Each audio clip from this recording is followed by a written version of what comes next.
चलिए दोस्तों, आप सभी को मेरा नमस्कार। मैं हूं अनुराग दीक्षित और आप सभी का स्वागत करता हूं मैथ बाय अनुराग दीक्षित में। उम्मीद कर रहा हूं कि मेरी आवाज़ ठीक ढंग से आप सभी तक पहुंच रही होगी और वीडियो की क्वालिटी एकदम जबरदस्त। तो दोस्त, आज हम लोग टाइम, स्पीड एंड डिस्टेंस को कंप्लीट करेंगे इन सिंगल शॉट। मैं आपको बता दूं कि मैंने आपसे जैसा कहा था कि एनटीपीसी को मैं चैप्टर वाइज कंप्लीट कराऊंगा, तो मैंने इसमें आपको एडवांस मैथमेटिक्स के वो सारे चैप्टर जिसमें कि मेंसुरेशन है, ज्योमेट्री है, कोऑर्डिनेट ज्योमेट्री है, ये सब कंप्लीट करा दिए जो कि बहुत पूछे जाते हैं। अर्थमेटिक में भी मैंने काफी सारे चैप्टर कंप्लीट करा दिए और साथ में डेली प्रैक्टिस सेट आपको दे ही रहा हूं, कोशिश करता हूं। ठीक है, अब आज जो मैं चैप्टर आपको कराने वाला हूं ये भी one of the most important chapter है फॉर एनटीपीसी एग्जामिनेशन, क्योंकि 2021-22 को अगर देखें तो सीबीटी 1 में इससे 108 क्वेश्चन और सीबीटी 2 में 27 क्वेश्चन पूछे गए थे, यानी टोटल 135 क्वेश्चन का वेटेज रखते हुए ये चैप्टर है। तो 2021-22 में सभी 133 शिफ्ट जो कि सीबीटी 1 की हुई थी और जो सीबीटी 2 की हुई थी उसके सभी क्वेश्चन को विदाउट रिपीटेशन और हर एक कॉन्सेप्चुअल क्वेश्चन मैंने यहाँ पर एकत्रित किया और वो मैं आपको कराने वाला हूँ, शुरुआत कर रहा हूँ इसकी। ठीक है, तो मुझे उम्मीद है कि आप लोग इसको अपना प्यार और स्नेह देंगे और सीखेंगे बहुत कुछ। बहुत आराम से पढ़िएगा, पेन पेपर लेने की जरूरत नहीं है, बिल्कुल अलग रखिए, सिर्फ मेरी कही हुई बातों को ध्यान से सुनना, सवाल सही से पढ़ना, बस, और कुछ नहीं। ठीक है, चलिए शुरुआत करते हैं पहले क्वेश्चन। 83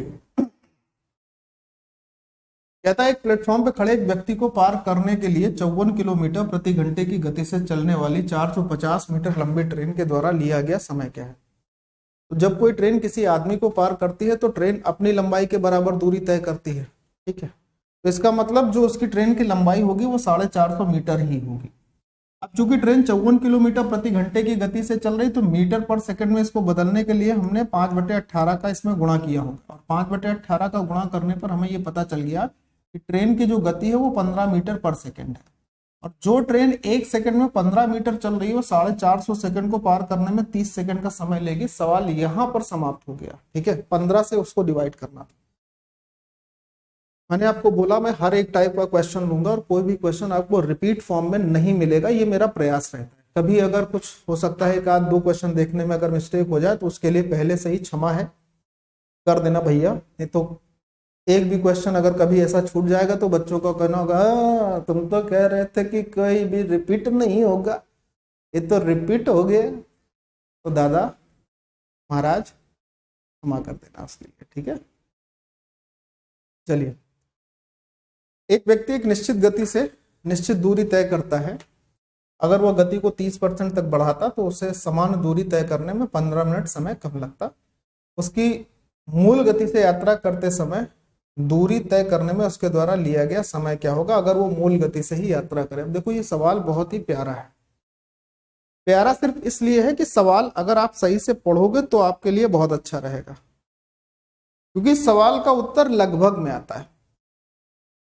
निश्चित गति से निश्चित दूरी तय करता है, गति को 30% बढ़ाता है। 30% का मान होता है 3/10। इसका एक सीधा मतलब हो गया कि एक निश्चित दूरी थी जिसको तय करने के लिए पहले उसकी गति 10 के रेशियो में थी, बाद में उसने 30% बढ़ा दी तो 13 के रेशियो में हो गई, और दूरी निश्चित है। तो जब दूरी निश्चित होती है, निश्चित दूरी को तय करने में लगने वाला जो समय होता है वो दी हुई गति के रेशियो के जस्ट अपोजिट होता है, यानी कि ये 13 और 10 हो जाएगा समय की अगर बात करें। अब यहां पर यही बोला उसे समान दूरी को तय करने में 15 मिनट कम लगते हैं, यानी पहले अगर उसे 13 यूनिट का समय लग रहा था तो 10 यूनिट का समय लगेगा। यहाँ के हिसाब से देखा जाए तो 3 यूनिट कम लग रहा है, और सवाल के हिसाब से उसे 15 मिनट कम लग रहे थे, तो 1 यूनिट का मान मेरे प्यारे भाई कितना आएगा? 5 आएगा। 1 यूनिट का मान 5 आएगा, यानी पहले उसको समय लग रहा होगा 65 मिनट और अब उसको समय लग रहा होगा 60 मिनट। तो आपसे ये पूछा गया था मूल गति से यात्रा करते समय उसके द्वारा लिया गया समय कितना था, जो कि 65 मिनट था। और 65 मिनट को आप क्या लिखोगे? 1 घंटे 5 मिनट का, ये तो लिखोगे ना, 1 घंटे 5 मिनट, जो कि कहां पर जाएगा? ऑप्शन सी पर जाएगा। अगला सवाल, अवरा, अवरा की आवारा क्या है? अवरा ही है ना, ये कैसा नाम है अवरा? अच्छा, एक चीज और देखी गई है हम लोगों के यहाँ, जैसे हम लोग जो मिडिल क्लास फैमिली से हैं, चाहे वो यूपी से हो, बिहार से हो, पश्चिम बंगाल से हो, उड़ीसा से हो, झारखंड से हो, महाराष्ट्र से हो, इधर अगर हम उत्तर भारत की तरफ और थोड़ा सा बढ़ते हैं दिल्ली पंजाब हरियाणा की तरफ से नॉर्थ ईस्ट में अगर चले, नॉर्थ ईस्ट की तरफ नहीं जाए, यहीं तक रहे, तो हम ये देख पाते हैं कि जो है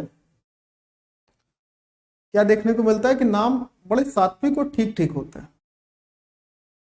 लेकिन अब जो कल्चर आ रहा है, जैसे महाराष्ट्र में मुंबई की बात करें, यहाँ उत्तर भारत में दिल्ली की बात करें, ठीक है, गुजरात गुजरात तो अभी उतनी दूर नहीं जाना है, यहाँ पे नाम का सिस्टम बड़ा अलग है। नाम बड़े अजीब अजीब से रखे जाते हैं, पता नहीं काहे रखे जाते हैं, पता नहीं ये नाम इधर उधर क्यों रखे जाते हैं। थोड़ा सा समझने में हमें भी समस्या होती है कि यार ये अवरा नाम है, पता नहीं क्या अवरा, अब समझ जाने दो, सवाल पे चलते हैं। ए से बी तक 74 किलोमीटर प्रति घंटे की गति से यात्रा करती है और उसी मार्ग से 111 किलोमीटर प्रति घंटे की गति से बी से वापस आती है। दोनों तरफ यात्रा के दौरान उसकी औसत गति क्या। अब देखो औसत गति निकालना यहाँ पर मेन मुद्दा नहीं है, यहाँ पर मेन मुद्दा ये है कि जो यहाँ पर दो संख्याएं दी हैं, उन संख्याओं को देखने से आपके दिमाग में क्या आता है। तो भाई संख्याएं हैं 74 और 111। 74 होता है 37 गुणे 2 और 111 होता है 37 गुणे 3। ये है मेन मुद्दा। तो हम एक ऐसी संख्या मान लेते हैं जो इन दोनों से कटे। ये 37 गुणे 2 है, 37 गुणे 3 है, एलसीएम लेंगे 37 गुणे 6 होगा। तो हमने दूरी मान ली 37 गुणे 6। अब 37 गुणे 6 दूरी एक तरफ की है तो दो तरफ की क्या होगी, 37 गुणे 6 गुणे 2। अब समय देखना कितना लगेगा। एक तरफ की दूरी है 37 गुणे 6, तो जाने में उसको समय लगा, जाने में उसकी चाल थी 74 के हिसाब, तो 37 दूनी 74, 2 तिहाई 6, यानी 3 घंटे लगा होगा, बोलोगे हाँ।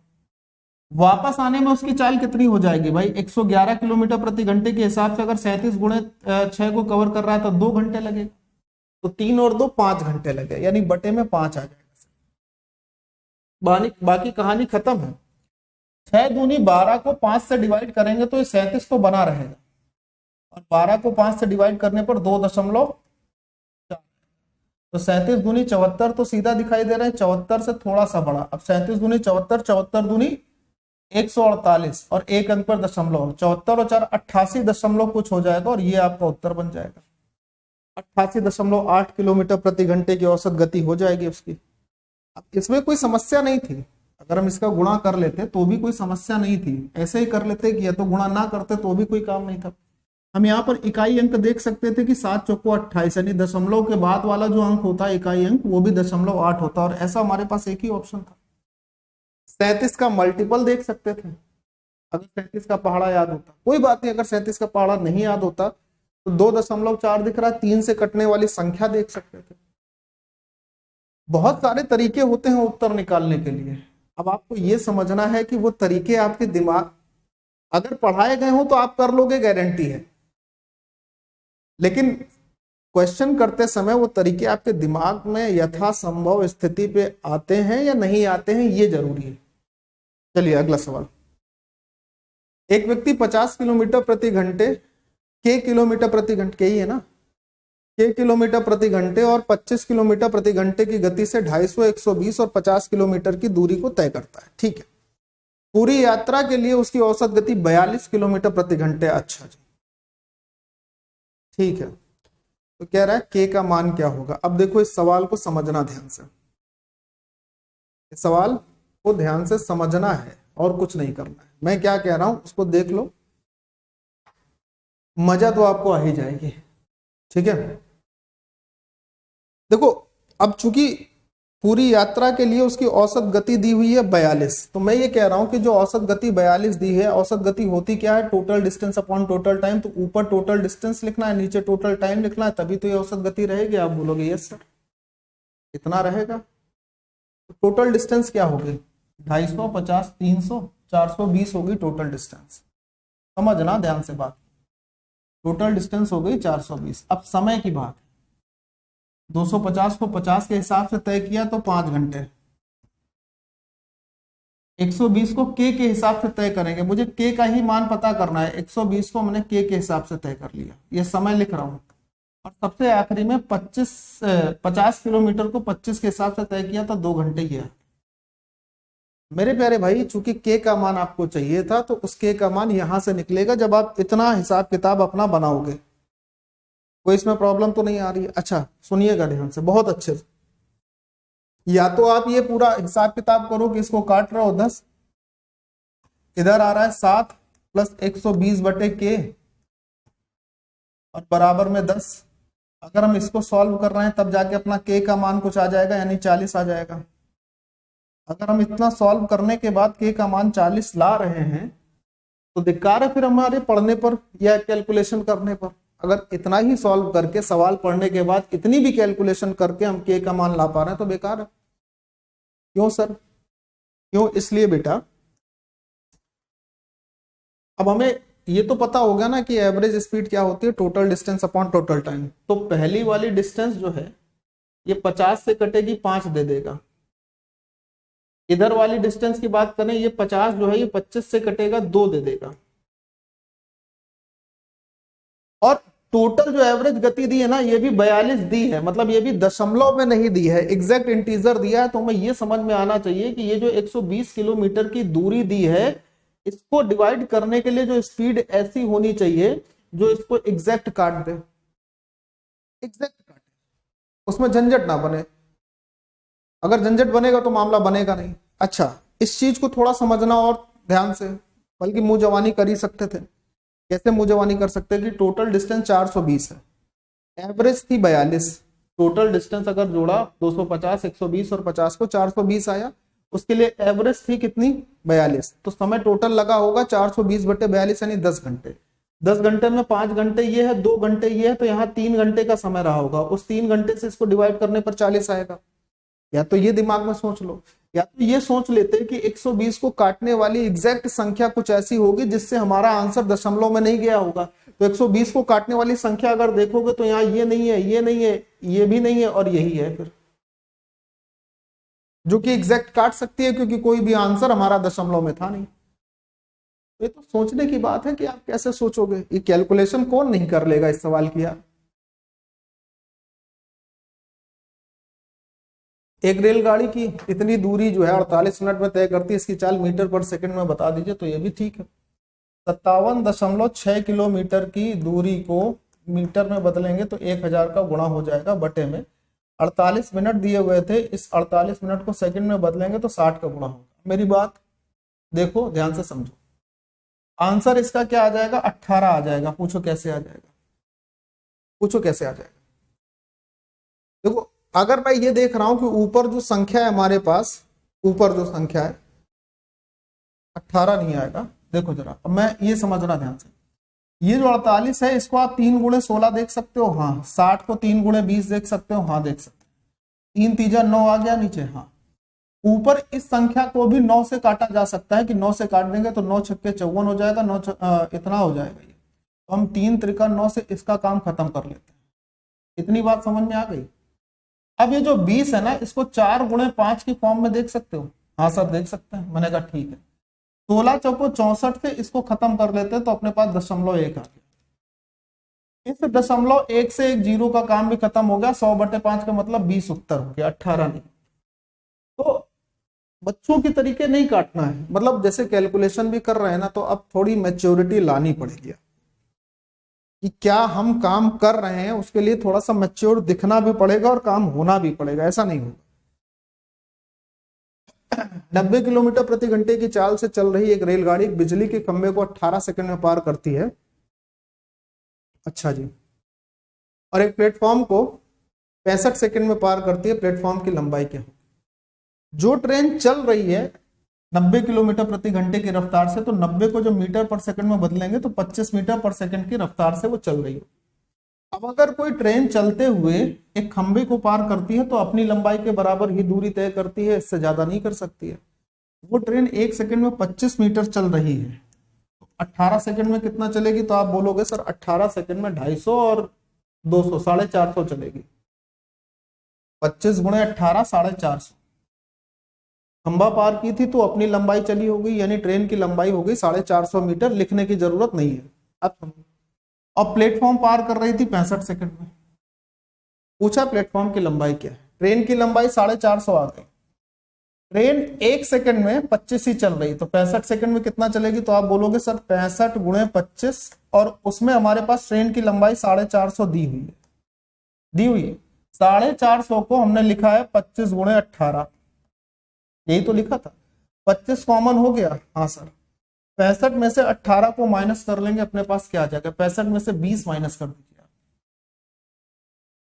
करना 18 या 20 करिए। 65 में से 20 माइनस कर लेंगे 45, यहाँ पर 47 आ जाएगा। तो जब हम 65 गुणे 47 करेंगे तो यही तो प्लेटफॉर्म की लंबाई आएगी, और इसकी लंबाई निकालने के लिए इकाई का अंक 5 मिलेगा, और 5 इकाई का अंक केवल एक ही ऑप्शन है। डिपेंड करता है आप सवाल करते कैसे हैं। हर सवाल जल्दी हो सकता है, कुछ को छोड़कर। मैं ये आपसे ये बोल रहा हूं 95% क्वेश्चन को जल्दी बनाया जा सकता है, बशर्ते आप उस सवाल के लिए किस अप्रोच को धारण करते हो, किस अप्रोच पे जाते हो, ये सबसे जरूरी है। नहीं जाओगे, नहीं सोचोगे, हमेशा समय ज्यादा लगता ही जाएगा, ये गारंटी भी है। 225 मीटर लंबी एक ट्रेन 145 किलोमीटर प्रति घंटे की गति से चल रही है। ट्रेन के विपरीत दिशा में 17 किलोमीटर प्रति घंटे की गति से चलने वाले इंजन से चलने वाले व्यक्ति को कितने समय में पार करेगी। ट्रेन किसको पार कर रही है, व्यक्ति को, जो कि इंजन में बैठा है, और इंजन उसके विपरीत दिशा में 17 किलोमीटर प्रति घंटे की गति से आ रहा है। 145 प्लस 17 162। 162 का मतलब क्या हो जाएगा, 5/18 का गुणा करेंगे तो 45 मीटर पर सेकंड हो जाएगा। यानी ट्रेन की गति 45 मीटर पर सेकंड है। ये आपको लिखना, क्या दिमाग में लिखना था बस, और कुछ नहीं था। अब चूंकि ट्रेन 225 मीटर की है, तो जब ट्रेन किसी व्यक्ति को पार करती है तो अपनी लंबाई ही पार करती है। तो 45 मीटर प्रति घंटे की प्रति सेकंड की चाल से चलते हुए ट्रेन को अगर 225 मीटर की दूरी को पार करना है तो इसे सिर्फ 5 सेकंड का समय लगेगा, और यही आपसे पूछ रहा था। अगला सवाल। अब इसमें इससे ज्यादा क्या कर सकते हो। और अगर पता नहीं भगवान तुम्हें क्यों ऐसा लगता है कि ये सब सवालों को हम 3-4 स्टेप में जब तक नहीं करेंगे हमारे पेट की गैस नहीं निकलेगी। अगर गैस निकालना ही है तो इन सवालों को सीखो ना, ऐसे करने में क्या ही मतलब है। डिटेल में सब चीजें पढ़नी है कि इतनी तेजी से सवाल किए जा सकते हैं, तो उसके लिए आप हमारे 149 वाले कंप्लीट मैथ के फाउंडेशन बैच, जो कि लाइफ टाइम वैलिडिटी के साथ है, हमारी एप्लीकेशन जिसका लिंक डिस्क्रिप्शन में है, आप उससे ज्वाइन कर सकते हो इस महीने के लिए। इसके बाद उसकी कीमत बढ़ेगी। 265 मीटर लंबी ट्रेन 61 किलोमीटर प्रति घंटे की गति से चल रही है। विपरीत दिशाओं में 47 किलोमीटर प्रति घंटे की गति से चल रही 245 मीटर लंबी ट्रेन को कितने समय में पार करेगी। अब यहाँ दो ट्रेनें हैं, दोनों विपरीत दिशा में चल रही हैं। दो ट्रेन विपरीत दिशा में चलती हैं, उनकी गति को जोड़ते हैं। 61 प्लस 47 118, सॉरी 108। तो 108 में अगर 5/18 का गुणा करेंगे तो इनकी चाल, कंबाइन चाल होगी 30 मीटर पर सेकेंड। इस 30 मीटर पर सेकंड की गति से चलते हुए इन दोनों को ये लंबाई जोड़कर पार करनी। तो कितनी, 2 2 4 1 5 510 पार करनी। 510 मीटर को 30 मीटर पर सेकंड के हिसाब से पार करना है, 17 सेकंड का समय लगेगा। ये रहा अगला सवाल। ये सवाल नंबर कौन सा था, 90, ये हो गया 91। इतनी देर में होते हैं सवाल। अब इसके लिए लिखना नहीं है भाई, बदमाशी नहीं, ठीक है। ये ला ऑप्शन नहीं दिखाई दे रहा है, अब दिखाई दे रहा होगा, ठीक है ना। एक मालगाड़ी दो लड़कों से आगे निकल जाती है जो उसी दिशा में चल रहे हैं जिसमें कि ट्रेन 5 किलोमीटर प्रति घंटे और 10 किलोमीटर प्रति घंटे की गति से चल रहे हैं। उन्हें क्रमशः 21 और 24 सेकंड में पूरी तरीके से पार करती है। मालगाड़ी की लंबाई क्या होगी, ये ऑप्शन। सवाल को समझ लेना, समझने के बाद काम होगा। एक मालगाड़ी है, मालगाड़ी उसी दिशा में चल रहे दो लड़के हैं, एक ये लड़का हो गया, एक ये लड़का हो गया, जो कि क्रमशः 5 मीटर पर सेकंड और 10 मीटर प्रति सेकंड की गति से, किलोमीटर प्रति घंटे की गति से चल रहे हैं। ठीक, अब मालगाड़ी की लंबाई क्या, स्पीड क्या है, तुमने कहा s किलोमीटर प्रति घंटे है। समझ लेना बात। इनको पार करने में क्रमशः उसे 21 सेकंड और 24 सेकंड का समय लगा। इसको 21 सेकंड का समय लगा, इसको 24 सेकंड का समय लगा। सवाल समझना बहुत जरूरी है। कई बार ऐसा होता है देखने में, समझने में कि यार आता तो था, अगर सर की बात सुन लेते तो आसान हो जाता। तो सुन लो सर की बात, क्या ही बुराई है यार भैया, कोई है क्या? चलो देखो बाबू, है क्या कि एस हम मान लेते हैं कि हमारे पास यही यही वाला लड़का है, दोनों सेम डायरेक्शन में चल रहे हैं, तो उनकी गति का अंतर हो जाएगा, आप बोलोगे s-5 हो जाएगा, 5/18 हो जाएगा, क्योंकि मीटर पर सेकंड में बदलते हैं, और ये 21 सेकंड में पार कर रहा है, तो 21 सेकंड में किसी दूरी को तय कर रहा है, लिखने की जरूरत नहीं होती है फिलहाल। यही दूरी अब हम इस वाले को छुपा देते हैं, इसको इसको देखते हैं, तो s-10 के हिसाब से होगा, 5/18 का गुणा होगा मीटर पर सेकंड में बदलने के लिए, और चूंकि 24 सेकंड में पार कर रहा था तो 24 सेकंड का गुणा होगा। तो आप एक चीज देखने पाओगे कि इतना लिखने से अच्छा इस सवाल को करने का तरीका क्या होगा, ये मैंने लिख के इसलिए बता दिया ताकि दिमाग में हमेशा बना रहे। आगे अभी जब पेपर दोगे ना तो देख लेना, इस प्रकार का सवाल एक आपको 100% पूछेगा, 100% ऐसा सवाल पूछेगा, और तब आप सोचोगे कि सर की ये बात अगर सुन लेते तो फायदे में रहते। तो मैं आपको फायदे की ही बात बता रहा हूँ क्या करना है। जैसे कि 5/18 इससे कट ही जाएगा, 3×7=21, 3×8=24, यानी कि समय का हमने रेशियो ले लिया, और कुछ तो नहीं किया, और कुछ तो नहीं किया। फिर इसका गुणा इसके साथ होता है, इसका गुणा इसके साथ होता है, बराबर कर लेते हैं, और कुछ नहीं करते हैं ना। मैं आपको यही चीज डायरेक्ट यहाँ पे बता रहा हूँ। ऐसा सवाल जब भी हो तो यहाँ पे दिए हुए समय का तुरंत रेशियो ले लो, 3×7=21, 3×8=24, इसका गुणा पहले इसमें करना है, मेरी बात ध्यान से सुनना, इसका गुणा इसमें करो 7s, फिर इसका गुणा इसमें करो, माइनस के साथ लिखना 35, सेम डायरेक्शन में, बराबर, डायरेक्ट लिखो डायरेक्ट, इसका गुणा इसमें करो 8s, और इसका इसमें गुणा करो तो 80, बस काम खत्म। 8s में से 7s घटाओगे ये बचेगा, 80 इधर लाओगे प्लस हो जाएगा, यहाँ बचेगा 45, s का मान हो गया 45, यानी ट्रेन की गति आ गई 45 मीटर पर सेकेंड। पूछा है कि मालगाड़ी की लंबाई क्या हो। अब ट्रेन अगर किसी उसको पार करती है, मतलब किसी लड़के को जो कि सेम डायरेक्शन में चल रहा है उस लड़के को पार करती है, तो होता क्या है कि दोनों की गति का अंतर आता है। कितने सेकंड में पार किया वो यहाँ पर लिखा होगा, 21 सेकंड में पार किया, 10 सेकंड में पार किया, या 12 सेकंड में पार किया, ये सब कुछ सवाल में लिखा रहता है, सब कुछ लिखा रहेगा, कोई दिक्कत नहीं है। तो मैंने कहा भैया कि अगर हमारे पास ये गति आ गई 45, तो 45 और 5 का अंतर 40, मीटर पर सेकंड में बदलने के लिए 5/18 का गुणा, और ये 21 सेकंड में पार किया था, तो यही दूरी जो तय होगी ना, यही तो मालगाड़ी की लंबाई होगी। क्योंकि मालगाड़ी की लंबाई वही होगी ना, कि मालगाड़ी किसी प्लेटफॉर्म को, किसी खंबे को, किसी व्यक्ति को पार करती है तो अपनी लंबाई के बराबर ही दूरी तय करती। खंबा हो गया, पेड़ हो गया, आदमी हो गया, इनको पार करने में कोई भी ट्रेन अपनी लंबाई के बराबर ही दूरी तय करती है। तो ये जो दूरी तय करेगी ट्रेन की लंबाई तो होगी। सॉल्व कर लीजिए, आंसर निकाल लीजिए। अब सॉल्व करेंगे तो ये तो समझ में आ जाएगा कि एग्जैक्ट आंसर नहीं आने वाला है, तो ये दोनों तो ऑप्शन आंसर नहीं हो सकते, इन्हीं में से कोई होगा। अच्छा एक चीज और देखो, 3 से काटने पर यहां पर ये कटेगा, 3 से काटने पर 6 बार, और फिर 6 जो बचा है तो 2 से काटेंगे 3 बचेगा, क्योंकि ये भी कट जाएगा, यानी नीचे 3 आना चाहिए। अच्छा दोनों में कोई बात नहीं, तो फिर कर लो पूरा, ठीक है।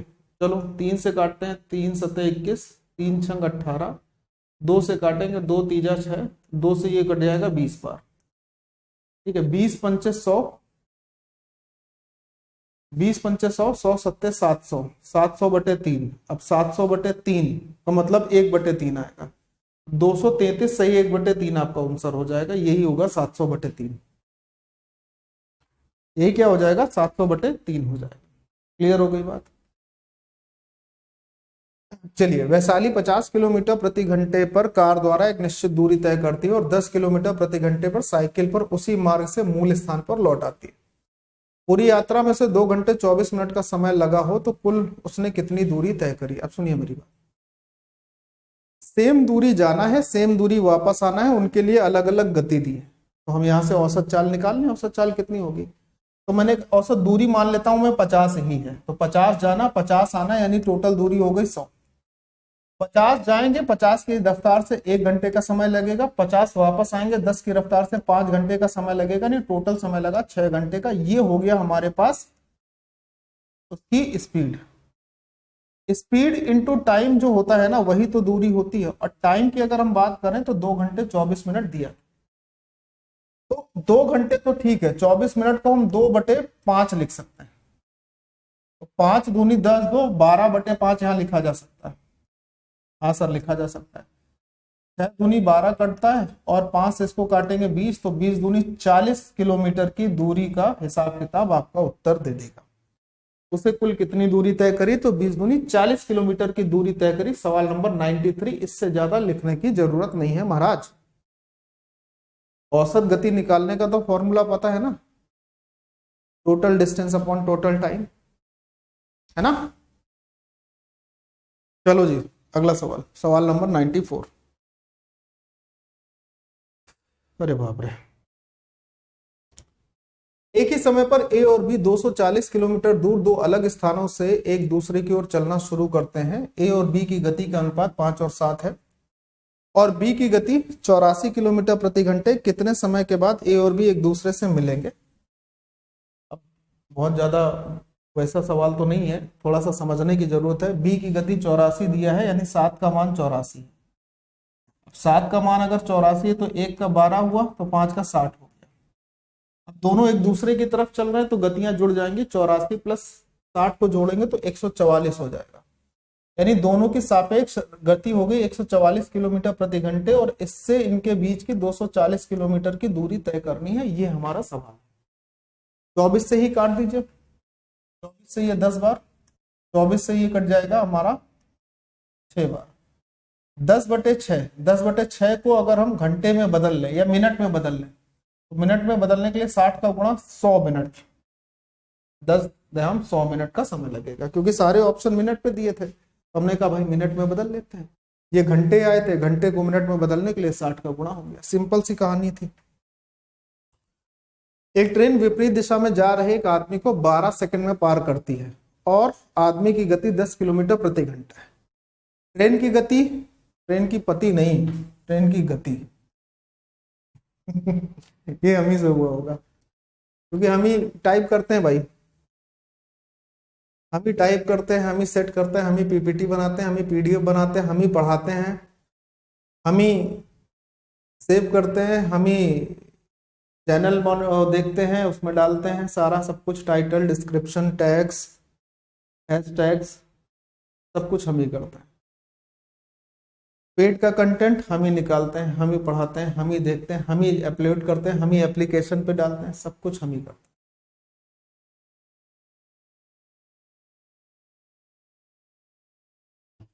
कोई अगर मदद करने के लिए तैयार है तो उसको मैं पैसे दूंगा। अगर कोई व्यक्ति ये चाहता है कि वो घर बैठे भी कमाई कर सके, तो मैं ये इस काम के उसको पैसे दूंगा। अगर कोई करना चाहता है तो अपना एक कमेंट बॉक्स है उस पर कर देना, या तो आपको सपोर्ट के नंबर पता ही है, नहीं होगा तो अभी लिख देता हूँ, ठीक है। उस पर आप मैसेज कर सकते हो, क्योंकि मुझे पता है ये सपोर्ट का नंबर है, ठीक है।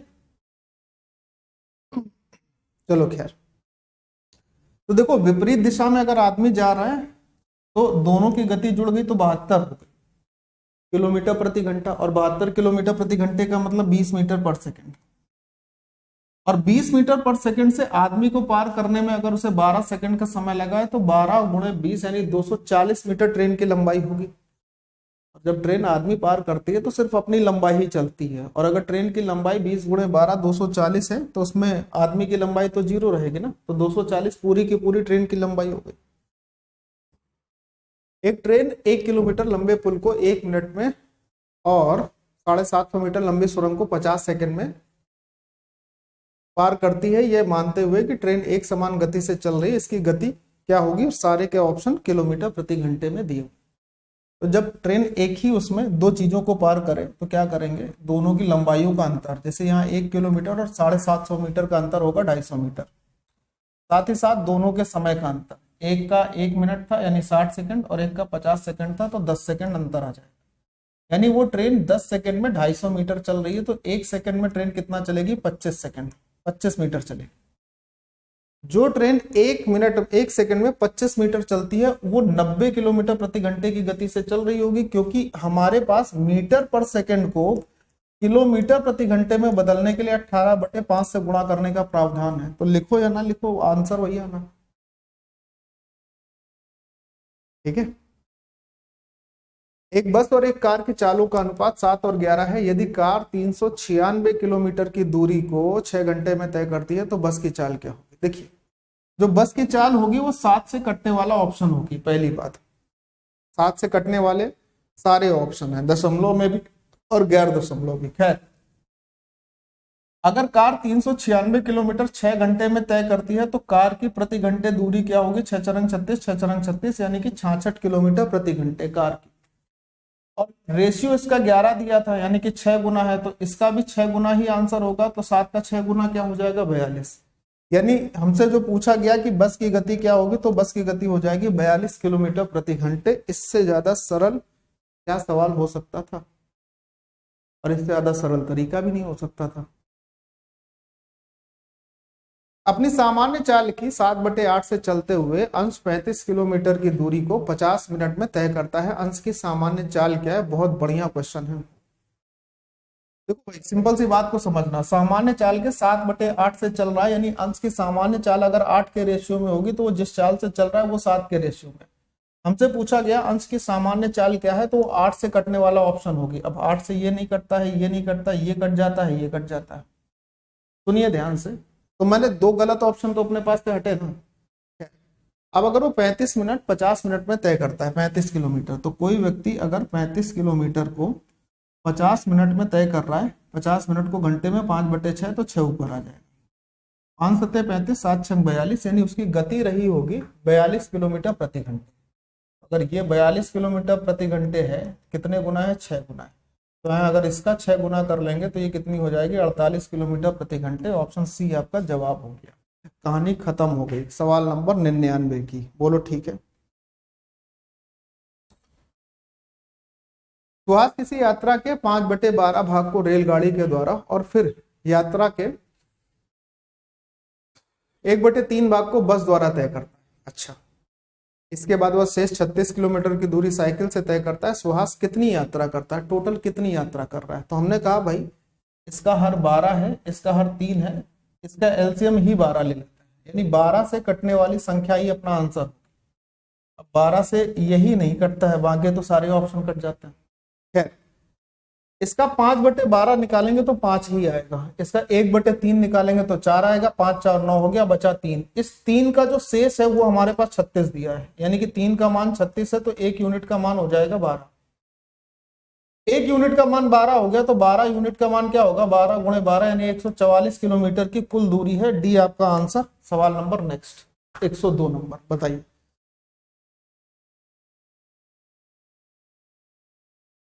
ए और बी की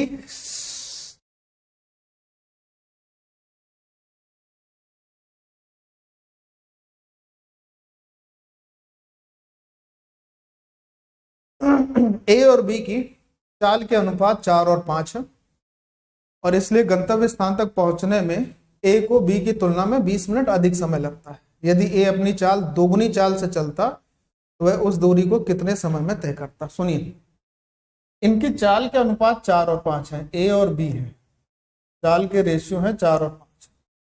अब चूंकि दूरी वही है तो समय का रेशियो हो जाएगा 5 और 4 का। समय के बीच का अंतर है 1 यूनिट, और इस 1 यूनिट के कारण उसे कितना समय ज्यादा लगा है? बोले सर 20 मिनट ज्यादा लगा है। बात ध्यान से सुनिएगा, समय कितना ज्यादा लगा? ए को बी की तुलना में 20 मिनट अधिक लगा। तो हाँ भाई, ए को बी की तुलना में 20 मिनट अधिक लगता है, यानी इसे टोटल समय देखेंगे तो 100 मिनट लगेगा।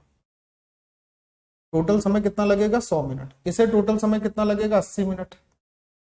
अब सुनिए, यदि ए अपनी दुगनी चाल से चलता तो उसे उस दूरी को तय करने में कितना समय लगता? मैं ये कह रहा हूं कि अभी अगर हम ए की बात कर रहे हैं तो ए अपनी चाल से चल रहा है, क्या चाल है मुझे नहीं पता, उस चाल से चलने में उसे समय लग रहा है 100 मिनट। अब अगर चाल को दोगुनी कर देगा तो समय आधा नहीं हो जाएगा?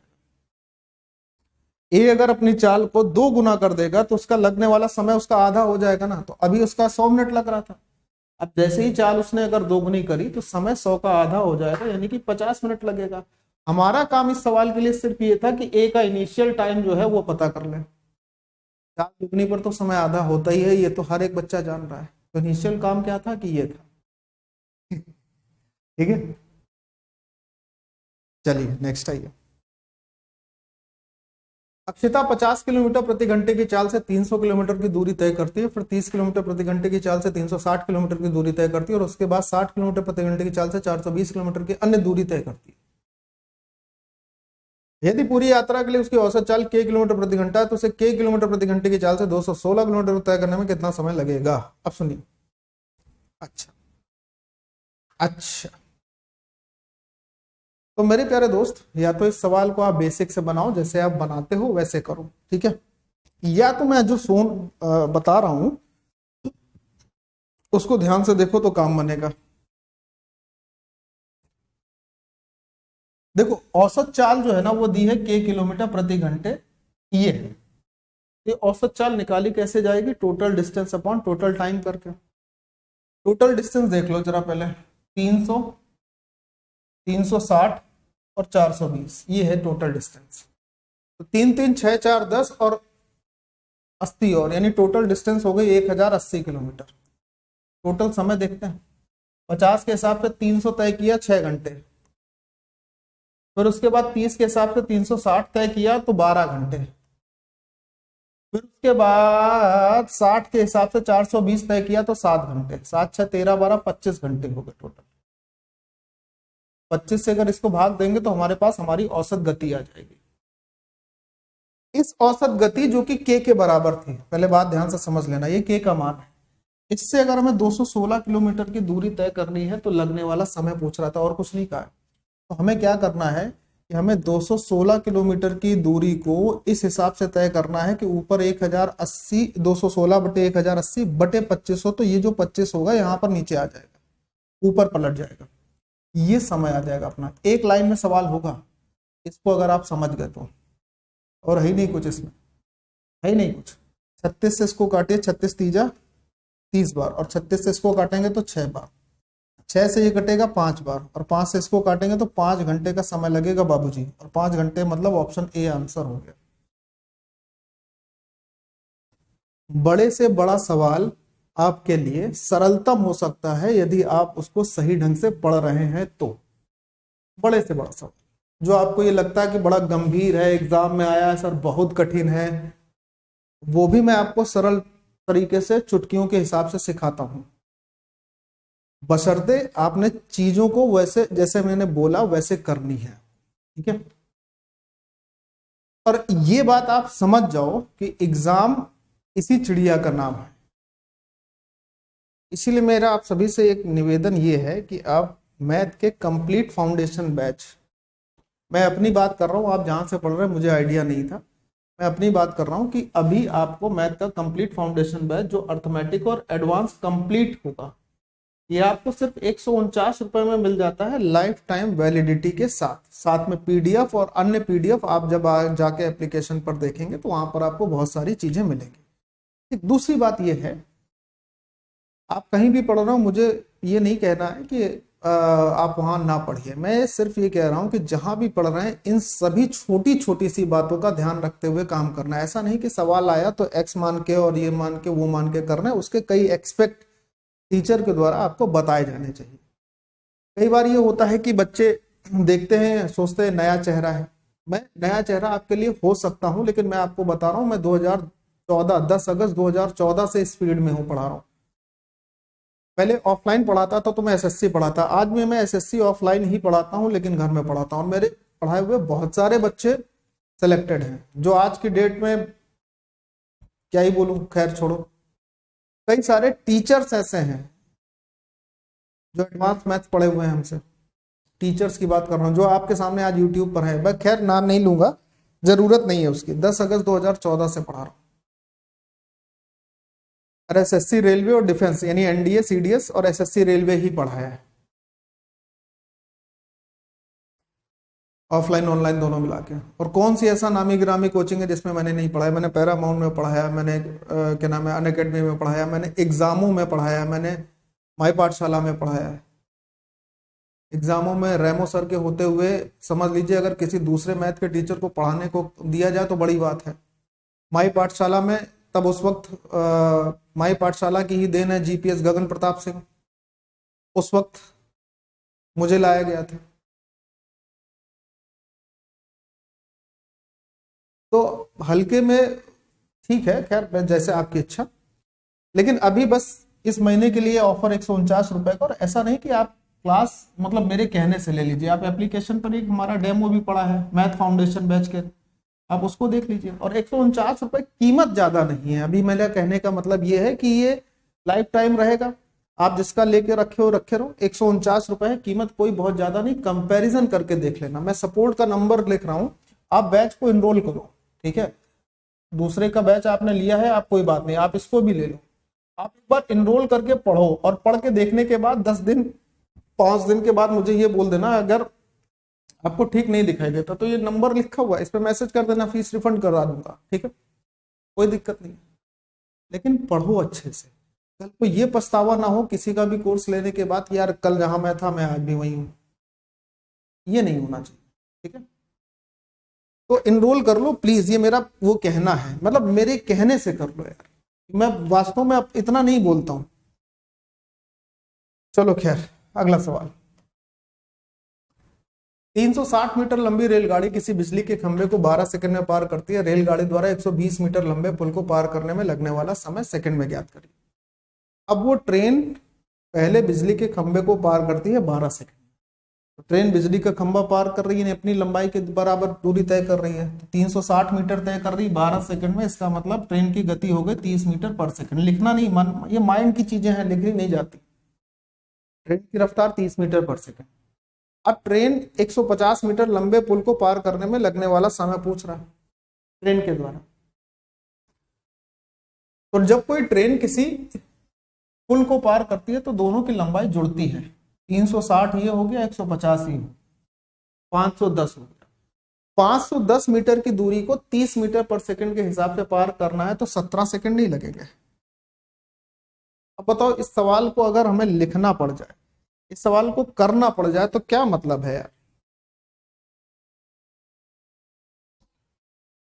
दो ट्रेन है, एक ही समय पर दो स्टेशन से चलना शुरू करती है और क्रमशः 30 किलोमीटर प्रति घंटे और 35 किलोमीटर प्रति घंटे की चाल से एक दूसरे की ओर बढ़ती हैं। जब वो मिलती हैं तो ये पाया जाता है कि एक ट्रेन ने दूसरी ट्रेन से 30 किलोमीटर अधिक दूरी तय कर ली होती है। दोनों स्टेशन के बीच की दूरी क्या होगी। यहां पर रेशियो अगर लेंगे तो 6 और 7 का आएगा। 7 6 13 से कटने वाली संख्या 390 किलोमीटर आपका आंसर होगी। अब ये मैं आपको थोड़ा लॉजिक समझाता हूं कि इतनी तेजी से इस सवाल का उत्तर कैसे आएगा। देखो, मैं ये कह रहा हूं, मान लीजिए कि ये दो स्टेशन है, एक यहाँ पर कोई व्यक्ति, एक यहाँ पे कोई व्यक्ति। यहां से एक गाड़ी चली ऐसे और यहां से एक गाड़ी चली ऐसे, और दोनों इस स्थान पर आकर मिली। मैं ये कह रहा हूं कि जितने समय में ये वाली ट्रेन यहां से T1 टाइम लेकर यहां पहुंची होगी, उतने समय में ये वाली ट्रेन यहां से T2 टाइम लेकर यहां आई होगी। दोनों के लिए समय बराबर है। तो जब समय कांस्टेंट होता है तो याद रखना कि तय की गई जो स्पीड होती है, स्पीड का रेशियो जो होता है ना, वही डायरेक्टली प्रोपोर्शनल होता है उनके द्वारा चली गई दूरियों के अनुपात के बराबर। अब स्पीड, यही बात यहां पर है, स्पीड का रेशियो जो है यहां से अगर हम निकालेंगे तो 5 छक्के 30 और 5 सत्ते 35 है। अगर ये स्पीड का रेशियो है तो यही इनके द्वारा चली गई दूरियों का भी अनुपात होगा, 7 और 6। और अगर ये दूरियों का अनुपात हो तो इनके बीच की जो डिस्टेंस, जो दूरी का अंतर है ना, वो 1 यूनिट है, और इसी कारण 30 किलोमीटर अधिक दूरी तय की गई है, तो 1 यूनिट का मान 30 हो गया। अब दोनों स्टेशन के बीच की दूरी क्या है, तो 7 और 6 13 ही तो मिलकर हो रहा था, तो 13 गुणे 30 जो होगा वो कितना हो जाएगा, 390 किलोमीटर। ये लॉजिक ऐसे तेजी से काम करता है जब आपका कॉन्सेप्ट इतना स्ट्रांग हो कि देखा, सवाल पढ़ा और करते करते हो गया। आपको क्या लगता है कि ये सारी चीजें कोई भी टीचर जो आपको इतनी स्पीड से पढ़ाता है, सिखाता है, कोई भी अध्यापक, क्या वो बिल्कुल छोटे पर से ये सारी चीजें इतनी स्पीड के साथ सीख के आया? नहीं। जैसे मुझे पढ़ाते हुए 10 साल से ज्यादा हो रहा है। बहुत बड़े बड़े नाम है, जैसे अभिनय सर पढ़ाते हुए समय हो गया, रेमो सर पढ़ाते हुए समय हो गया, गणित के टीचर्स की बात कर रहा हूँ, गगन सर को पढ़ाते हुए समय हो गया, ठीक है। और ऐसे कई नाम और ले सकता हूँ, ठीक है। पवन सर पढ़ाते हुए समय हो गया। तो जिसको इतना समय जिसने दिया, मुझे पढ़ाते हुए समय हो गया, जिसने इतना समय दिया है वही आपको ये चीजें बता सकता है। वरना आप मोस्टली ज्यादातर देखो तो ये सारी चीजें आप अभी देख लो, पढ़ाते हुए लोग तो पढ़ा ही रहे ना। टाइम एंड डिस्टेंस एनटीपीसी के पीछे वाले क्वेश्चन भी लोगों ने करा रखे हैं, टीचर्स ने कराए हुए, ऐसा नहीं कि मैं ही पहली बार करा, उन्होंने भी कराए। लेकिन अंतर देखिए क्या चीज है, एग्जाम के समय कराना कैसे होता है और एग्जाम के काफी समय पहले कराने में बहुत फर्क होना चाहिए। एग्जाम के समय टीचर्स को हर वो चीज बतानी चाहिए जिससे समय कम लगे, मेरा प्रयास है। ठीक है, 2 4 10 एडमिशन कम सही यार, लेकिन बताना है तो बताना है, सीधी बात, नो बकवास। चलिए, माधवी 9:25 AM पर अपनी यात्रा शुरू करती है और 9:39:24 पर 24% दूरी तय करती। यदि वह समान चाल से चलती इसी स्पीड से चलती तो अपने गंतव्य पर कितने समय में पहुंचती। सुनिए, 9:25 से लेकर 9:39:24 अगर बात करें तो यहाँ पर 14 मिनट 24 सेकंड का समय है। 14 मिनट 24 सेकंड का समय लग रहा है और इसमें यात्रा का 24% दूरी तय की गई है। मान लीजिए यात्रा है 100 की, उसमें 24 दूरी तय की गई। ये सवाल है। अब मेरी बात आप ध्यान से सुनना, गंतव्य पर पहुंचने का समय तभी तय होगा जब वो पूरा 100 तय करेगी। 24 तय करने में उसे इतना समय लगा। तो मैं कह रहा हूं कि अगर इसमें 4 सही 1/6 का गुणा करेंगे तभी हमारा 100 का पूरा हिसाब होगा। जब इसमें हम 4 सही 1/6 का गुणा करेंगे तभी हमारा 100 पूरा बन पाएगा। 24 चौको 96 और 24 में 1/6 का गुणा और करेंगे तो 100 बनेगा। तो 4 सही 1/6 का गुणा इसमें भी होगा। 14 मिनट को सेकंड में बदल लो, 1 मिनट में 60 सेकंड। 14 में 14 × 84 840 और 24 840 और 24 864 सेकंड हो गए। अब 864 सेकंड में 4 से 1/6 का गुणा करना है। बात समझना पहले ध्यान से, 864 में 4 सही 1/6 का गुणा करना है। तो 4 का गुणा कर लीजिए पहले। 8 चौको 3200, 3200 और 240 3440 और 16, 3440 और 16 हो गया 3456। इनका गुणा करके आ गया 3456 प्लस 1/6 का गुणा और कर लेते तो 6 कम 6 2 लगेगा, 6 चौको 24 6 चौको 24, इतना और हो जाएगा। 56 और 44 हो गया 100, ये 100 पूरा हो गया। 3400 और 100 3500 और इधर से 100 हो गया तो 3600 ये पूरा हो गया। 3600 सेकंड का मतलब क्या होगा, 3600 सेकंड का मतलब हो जाएगा, अगर हम इसे घंटे में बदलेंगे, में उसमें क्या नाम है 3600 सेकंड को मिनट में बदलेंगे तो 6 मिनट और होगा। यानी ये जो समय था इस समय से 6 मिनट के बाद का मामला और फिक्स रहेगा। 3600 सेकंड का मतलब क्या हुआ, 3600 सेकंड का मतलब हुआ अगर हम इसको मिनट में बदलें तो 60 से ही भाग देंगे ना, 0 से 0, तो यहाँ पर हमारे पास 60 और आ जाएगा। तो 14 मिनट 24 सेकंड का जो समय था वो तब था जब वो 9:25 पे चलना शुरू हुई थी। यानी इतने समय में वो इतना चलती है, तो पूरा 100 चलने में उसे 60 सेकंड का मतलब 60 मिनट का समय लग रहा होगा, यानी 1 घंटे का समय लग रहा। उसने यात्रा शुरू करी थी 9:25 पे, 9:25 से 1 घंटे के बाद यानी 10:25 पर वो अपनी यात्रा को पूरा करके अपने गंतव्य पर पहुंच जाएगी। अब इसमें यही गुणा भाग है, यही कैलकुलेशन है। अब इसी में बच्चा अगर फंस जाए तो वो कहेगा सर ये तो सवाल कठिन था। भैया बताओ, तुम बताओ। फिर यही होता है कि सवाल तो कठिन आया था, अरे क्या कठिन था इसमें, गुणा ही भाग तो था। और अगर आप गुणा भाग भी ना करो तो फिर क्या करोगे, बताओ, खुद बताओ क्या होना चाहिए, तुम बताओ, है ना। नेक्स्ट आइए, रवि शहर ए से शहर बी तक और शहर बी से शहर ए तक की यात्रा 4 घंटे में तय करता है। अच्छा, जाना और वापस आना 4 घंटे में।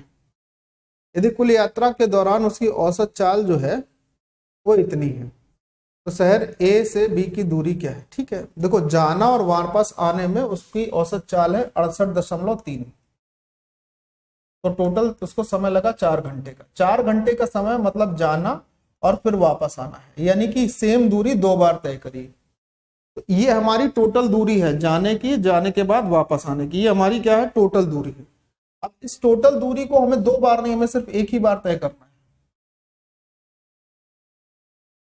भैया 2 दूना 4 हो गया और 68.3 गुणे इतना करना, 68 दूनी 136, 136.6। ऑप्शन नंबर ए आपका जवाब, ऑप्शन नंबर ए आपका जवाब। लो कहानी खत्म हो गई।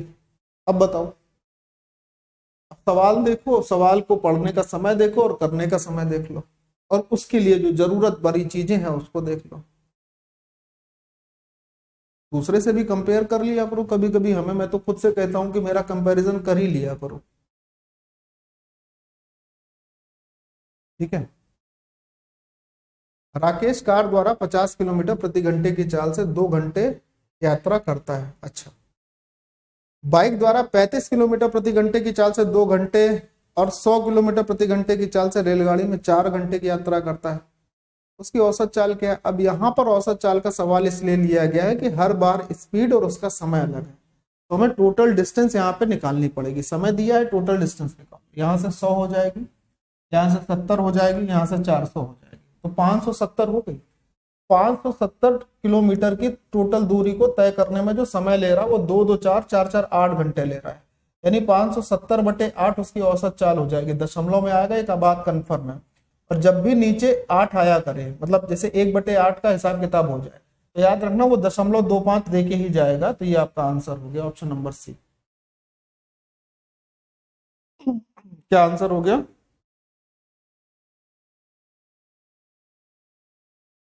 ऑप्शन नंबर सी।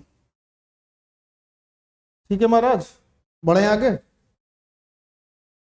कहने का मतलब 1/8 का मतलब 0.25 कैसे आएगा? जैसे मान लो दशमलव लगाओगे, 0 बढ़ाओगे तो 8 एकम 8, यहाँ से 2 बचेगा, फिर 8 दूनी 16 हो जाएगा, फिर 4 बचेगा, 8 पंचे 40, यानी कि 0.125 देगा।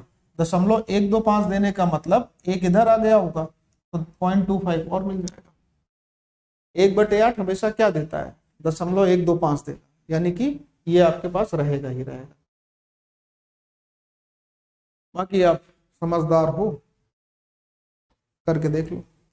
और वैसे भी अगर मैं बात करूं तो यहाँ पर 71.25 नहीं होना चाहिए, 71.125 ही होना चाहिए, पूरा पूरा 71.125 होना चाहिए, क्योंकि हम भाग अगर करेंगे तो 8 सत्ते 56, एक बचेगा, 10 8 एकम 8, 2 बचेगा, फिर हमारे पास मामला वैसा जाएगा। ठीक है, तो मना रहने दे सकते हो। 60 किलोमीटर की दूरी तय करने में अर्जुन रोहित से 2 घंटे अधिक लेता है। ठीक है, यदि अर्जुन अपनी चाल को दोगुना कर ले तो रोहित से 1 घंटे का समय कम लेगा, तो अर्जुन की आरंभिक चाल क्या है? ऐसा सवाल बहुत बढ़िया सवाल होता है, बहुत बढ़िया सवाल, मतलब मजेदार। ये सवाल वास्तव में इंटरेस्टिंग है, मैं आपसे ये बोलना चाहूंगा, कोशिश करो पहले इस सवाल, बहुत सुंदर सवाल। मैं आपको वो तरीका बताऊंगा कि आपको दिल एकदम बढ़िया खुश हो जाएगा। पहले करिए तो कोशिश एक बार। अब सुनो मेरी बात, मैं क्या बता रहा हूं उसको सुनना पहले। ये कह रहा है कि 60 किलोमीटर की दूरी तय करने में अर्जुन को रोहित से 2 घंटे ज्यादा लेता है, और अर्जुन की चाल पूछ। अगर 60 किलोमीटर की दूरी अर्जुन को तय करना है तो 60 को एक ऐसी संख्या से भाग देना है दिए हुए ऑप्शन में से जो उसको एग्जैक्ट काट सकती है।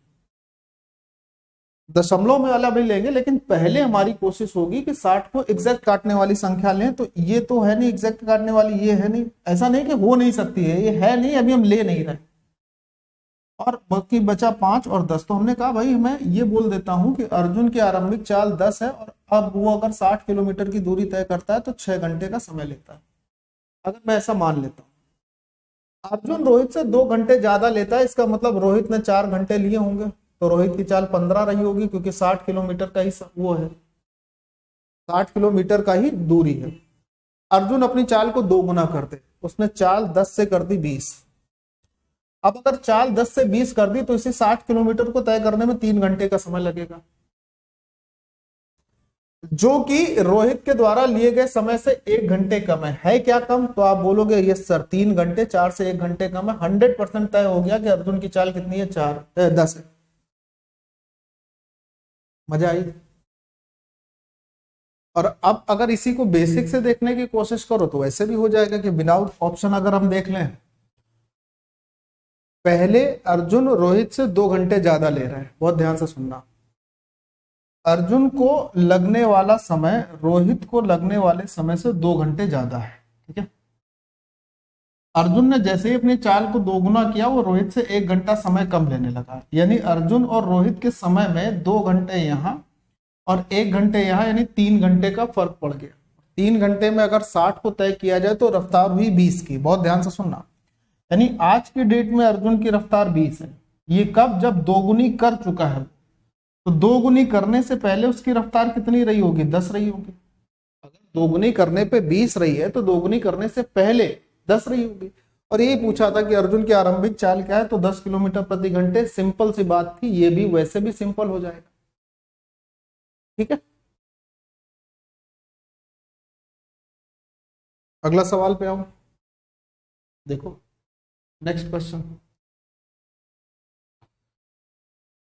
एक रेलगाड़ी स्टेशन ए से स्टेशन बी की ओर 50 किलोमीटर प्रति घंटे की गति से निकलती है। आधे घंटे के बाद दूसरी रेलगाड़ी स्टेशन बी से स्टेशन ए की ओर 150 किलोमीटर प्रति घंटे की गति से निकलती है। ठीक है, दोनों स्टेशन के बीच की दूरी 725 किलोमीटर है। स्टेशन ए से उस बिंदु की दूरी जहां दोनों रेलगाड़ी मिलेंगी कितनी है? जब बी से चलने वाली ट्रेन ए के लिए चली है उसके आधे घंटे के बाद चली है, ए के चलने के आधे घंटे के बाद। तो ए अगर 1 घंटे में 50 किलोमीटर प्रति घंटे की गति से चलती है तो आधे घंटे में इसने 25 तो तय कर लिया होगा। टोटल दूरी थी 725, जिसमें 25 तय हो गई, तो बची दूरी अब 700 किलोमीटर जो है वो तय करना है। अच्छा, दोनों की गतियों में कोई अंतर तो पड़ा नहीं होगा। उसकी 50 है, इसकी 150 है, दोनों विपरीत दिशा में है, तो 200 की गति से कंप्लीट होगा। आप बोलोगे हाँ, 200 की गति से अगर कंप्लीट होगा तो 3 से ही 1/2 घंटे का समय लगेगा, यानी 3.5 घंटे का समय लगेगा। अब आप मुझे ये बताओ, 3.5 घंटे हो गए ये, और आधा घंटा पहले था, यानी कि ट्रेन जो स्टेशन ए से निकली उसे 4 घंटे का समय लग गया। और चूंकि वो 1 घंटे में 50 चल रही थी तो 4 घंटे में कितना चल रहेगी? 200।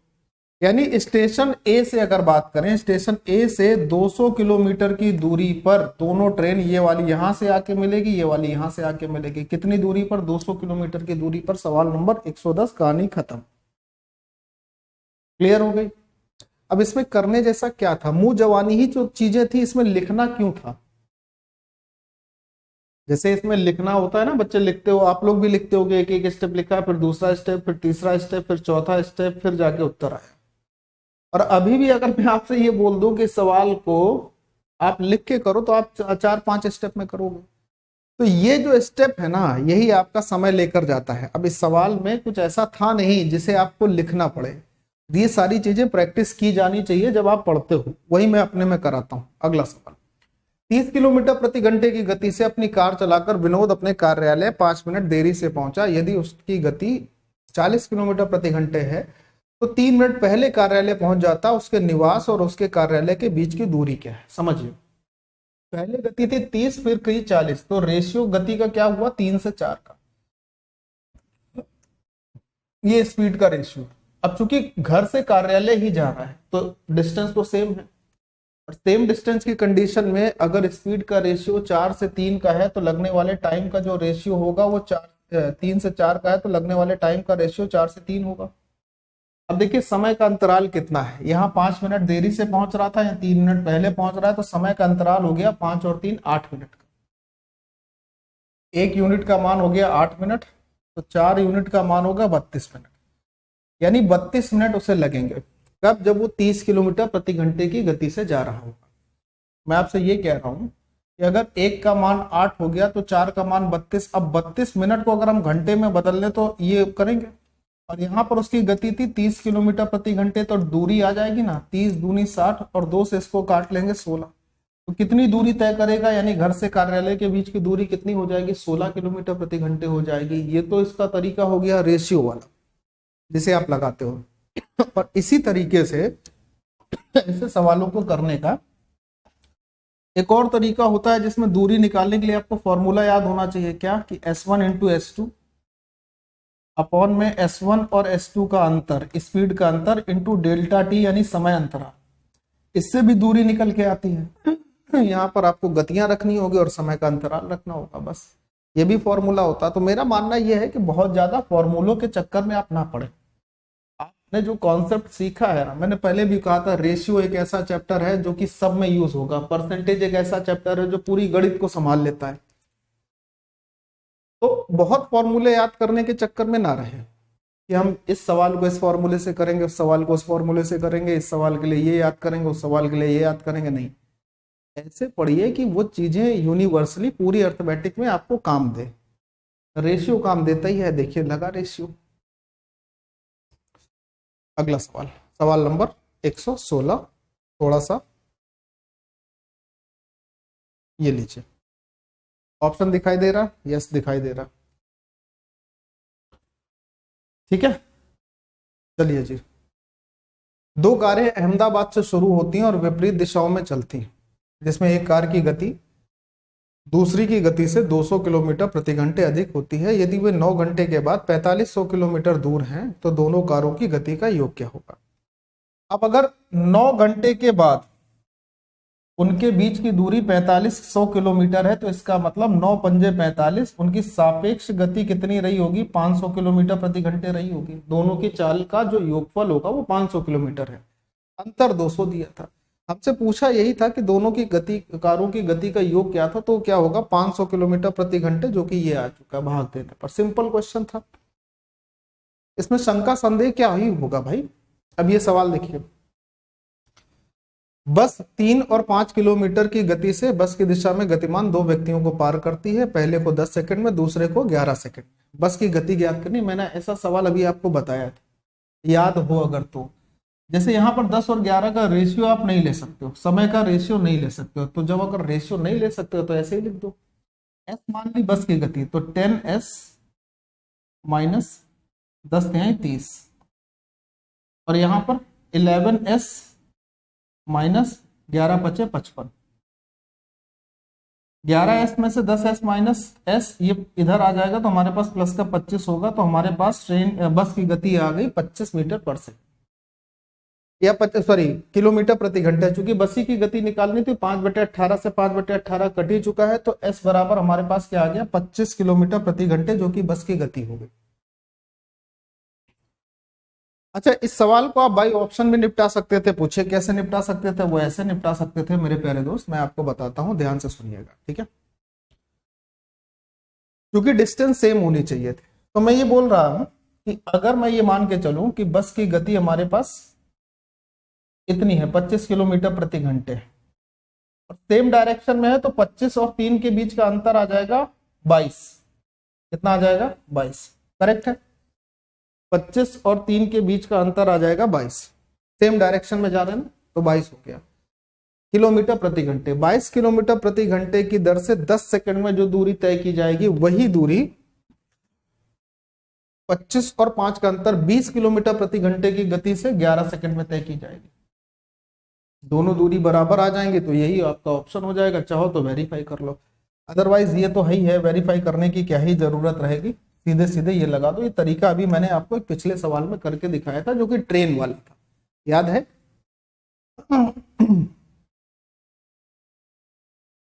119, एक छात्र 5 किलोमीटर प्रति घंटे की गति से घर से विद्यालय तक आने में 1.5 घंटे का समय लेता है। समय को 20% कम करने और विद्यालय से घर की दूरी समान तय करने के लिए उसे अपनी गति कितनी बढ़ानी पड़ेगी? सिंपल क्वेश्चन है, कोई बहुत ज्यादा वो नहीं है। अगर आपने इसमें परसेंटेज का वो पढ़ा है क्या, लिस्ट, जो परसेंट से फ्रैक्शन के कन्वर्जन की होती है, वो लिस्ट, जैसे परसेंटेज जब शुरुआत पढ़ते हो तो आपको एक डेटा पढ़ाया जाता है हमेशा। वो डेटा अगर आपने यहाँ पे क्लियर कर लिया तो मान लीजिए खत्म। देखो एक चीज को समझना, जब डिस्टेंस सेम रहती है, दूरी सेम रहती है, स्पीड का रेशियो समय के रेशियो का इनवर्सली प्रोपोर्शनल होता है। तो अगर हम समय को 20% घटा रहे हैं, 20% घटाने का मतलब यह है कि 5 से 4 कर रहे हैं, तो स्पीड को जस्ट उल्टा करना पड़ेगा, 4 से 5 करना पड़ेगा। और 4 से 5 करने का मतलब 1 बढ़ेगा किस पर? 4 पर, और 1/4 का मतलब स्पीड को 25% इंक्रीज करना पड़ेगा। सवाल खत्म हो गया। ये तो बहुत छोटी सी बात थी। आप डायरेक्ट ये देख सकते थे कि 20 से जब बढ़ाने की बात होगी तो 25 का टेबल आता है, और घटाने की बात होती है तो ऊपर 16 सही 2/3 आता है। 25 के बाद 33 से 1/3 आता है, याद आया? हाँ, बस वही काम था यहाँ पर।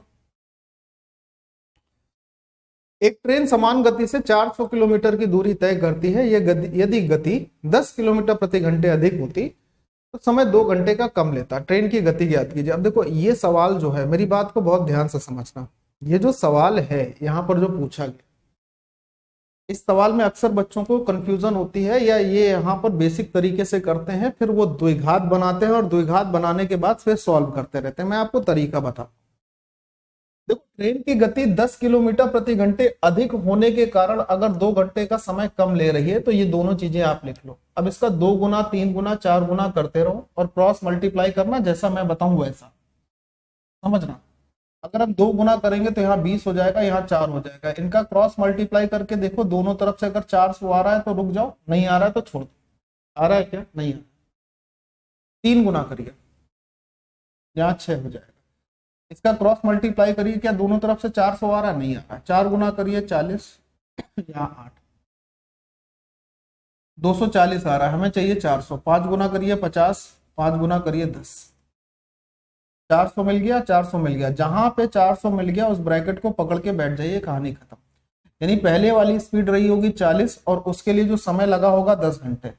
बात जब स्पीड बढ़ा दी गई तो 50 हो गई और उसका समय इसके डायगोनली अपोजिट यानी 8 घंटे, यही कहा गया था। तो ट्रेन की गति ज्ञात करनी, यानी ट्रेन की शुरुआत वाली गति होगी 40 और जब 10 किलोमीटर प्रति घंटे बढ़ा लेंगे तो हमारी गति कितनी होगी? 50। अब हमसे ट्रेन की गति पूछा था तो हम इनिशियल वाले का आंसर देंगे कि सती वो तो 40 किलोमीटर प्रति घंटे होगी। कोई भी ऐसा सवाल हो, द्विघात बनाने की जरूरत नहीं। अब मेरी बात और ध्यान से सुनिए, तो इस सवाल को आप ऑप्शन से भी कर सकते हैं। हमारे पास जितना भी डेटा सवाल में और ऑप्शन में दिया हुआ है उसमें कहीं दशमलव नहीं है, तो एक चीज तो समझ में आ गई कि ये जो 400 किलोमीटर की दूरी को तय किया गया होगा किसी स्पीड से, वो स्पीड इस दूरी को एग्जैक्टली डिवाइड कर रही होगी। अब 400 की दूरी को एग्जैक्टली डिवाइड कर, ये नहीं कर सकती है, ये नहीं कर सकती, ये कर सकता है, ये कर सकता है। तो अगर मैं 40 मान के चलता तो 40 से 400 को तय करने में 10 घंटे लगते और 50 से 400 को तय करने में 8 घंटे लगते, तो 2 घंटे कम लगे ना। तो 2 घंटे जैसे ही कम लगे, जो कि सवाल में कहा गया था कि 2 घंटे कम समय लेगा, तो इसका मतलब ये पक्का हो गया कि हमारे पास जो बस की या ट्रेन की इनिशियल गति है वो 40 ही होगी। तो बाई ऑप्शन जा सकते हो सर, इसके लिए आपको यहाँ पर कोई इक्वेशन और उसको द्विघात बनाने की जरूरत नहीं है। वैसे नहीं करने होते हैं सवाल, करने ही नहीं होते हैं ना, बात यह है। आप करते हो नहीं करते हो, आई डोंट माइंड, करने नहीं होते हैं। एग्जाम ओरिएंटेड अप्रोच हमेशा अप्लाई करो महाराज। सवाल नंबर 121 पढ़िए, बताइए, कोशिश करिए।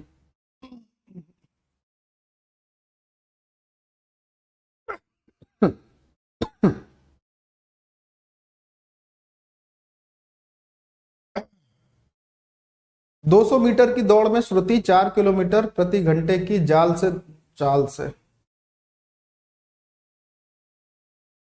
दौड़ती है। श्रुति तब दौड़ना शुरू करती है जब वीणा 18 मीटर आगे निकल जाती है।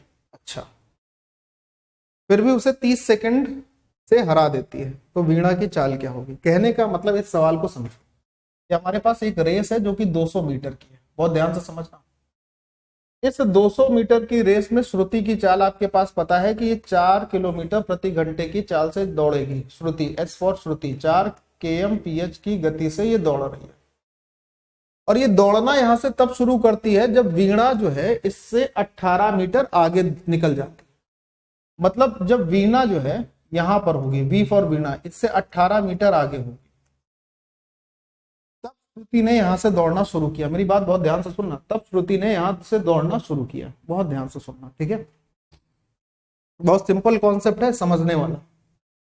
अब हुआ ये कि दोनों को दूरी 200 तय करनी थी, मतलब ये रेस जो ट्रैक था ये 200 मीटर का था।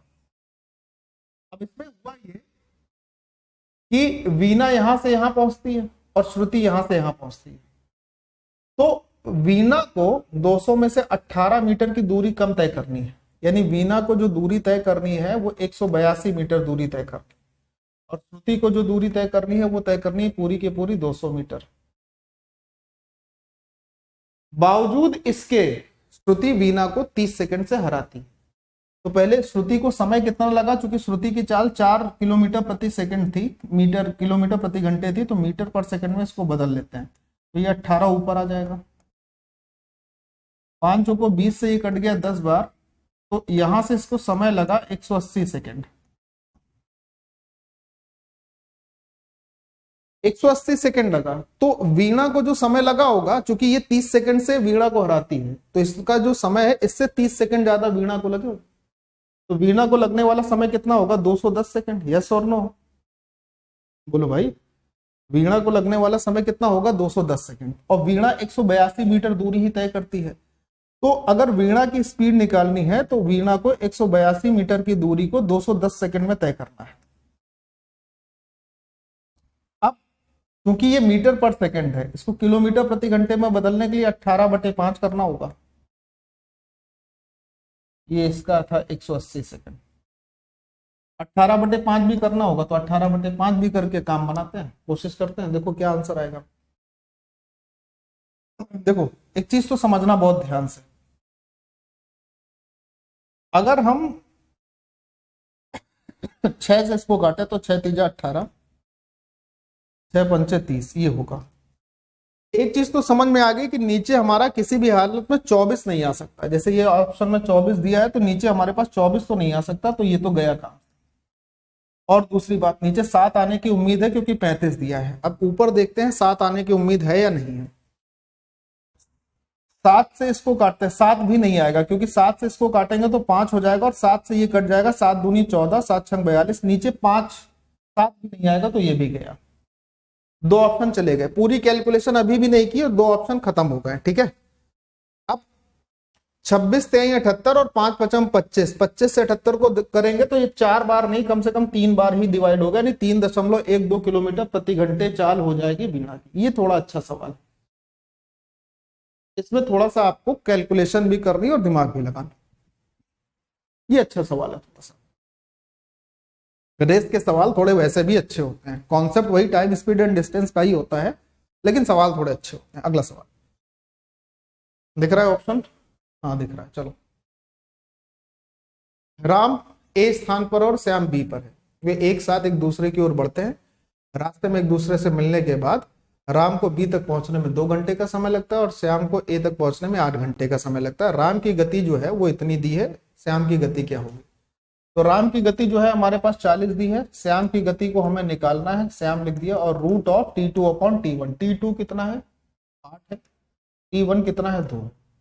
4 4 का स्क्वायर रूट 2, 2 से 40 काटेंगे तो s बराबर 20 आ जाएगा। यानी श्याम की गति कितनी होगी? 20 किलोमीटर प्रति घंटे। अगला सवाल। और क्या, बहुत समय थोड़ी दिया जा सकता है ऐसे सवालों पर यार, कितना समय दोगे ऐसे सवालों के लिए? 2 रेलगाड़ी विपरीत दिशाओं में एक ही समय पर 2 स्टेशनों से शुरू होती हैं जो कि 250 किलोमीटर दूर है। एक स्टेशन से 130 किलोमीटर की दूरी पर एक रेलगाड़ी एक दूसरे से मिलती है, तो उनकी गति के अनुपात क्या होंगे? अरे भाई, अभी तो सिंपल सा सवाल आप ऐसा कर ही के आए हो जिसमें दोनों का योग करके, संख्या का गुणा करके दोनों स्टेशन के बीच की दूरी निकाली थी। वैसा तो सवाल अभी आपने किया ही है, इसमें भी वही तो करना है, कुछ ऐसा है नहीं। 250 किलोमीटर की दूरी है जिसमें से एक स्टेशन से 130 किलोमीटर की दूरी यहां से आए, यहां पर दोनों ट्रेन मिल रही। इसका मतलब अगर ये वाली ट्रेन 130 चल के आई होगी तो इधर वाली ट्रेन 120 चल के आई होगी। उतने ही समय में, जितना समय इसे लगा होगा उतना समय इसे यहां से यहां लगा होगा। तो जो इनके डिस्टेंस का रेशियो होगा वही इनकी गति का रेशियो होगा। डिस्टेंस का रेशियो 130 और 120 का निकालेंगे, 13 और 12 आएगा, ये इनकी स्पीड का रेशियो हो जाएगा। अब इसमें से ज्यादा क्या करना होता है ऐसे सवालों में, खुद ही सोचो। एक सेल्समैन को 3/4 घंटे यानी कि 45 मिनट में 6 किलोमीटर की दूरी तय करनी है, तो सेल्समैन की जो चाल होगी वो 12 किलोमीटर प्रति घंटे के हिसाब से होगी। 12 नहीं, 8 किलोमीटर। ये हमें यहाँ से पता चल गया कि सेल्समैन की चाल जो है वो 8 किलोमीटर प्रति घंटे के हिसाब से। तो भाई 3 दूनी 6, 4 दूनी 8। यदि वह कुल समय के 2/3 में 1/2 दूरी तय करता है। कुल समय 1 घंटा, 1/2 का मतलब 4। कुल समय 1 घंटे, 1 घंटे का 2/3 हो गया 40 मिनट। 40 मिनट में वो 1/2 दूरी तय करता है, यानी 8 किलोमीटर में 4 किलोमीटर तय करता है 40 मिनट में। तो शेष समय बचा 20 का। शेष दूरी को तय करने के लिए उसकी गति क्या होनी चाहिए? तो 20 मिनट में 4 किलोमीटर को तय करने के लिए गति क्या होनी चाहिए? जो व्यक्ति 20 मिनट में 4 किलोमीटर की दूरी को तय कर रहा है, उसकी गति अगर निकालनी है तो घंटे में बदलना पड़ेगा। इसको घंटे में बदलने के लिए 3 का गुणा, इसको 3 का गुणा, तो 20 यानी 60 मिनट में 12 किलोमीटर, यानी उसकी गति 12 किलोमीटर प्रति घंटे होनी चाहिए। बताओ। अब मतलब ये सवालों में भी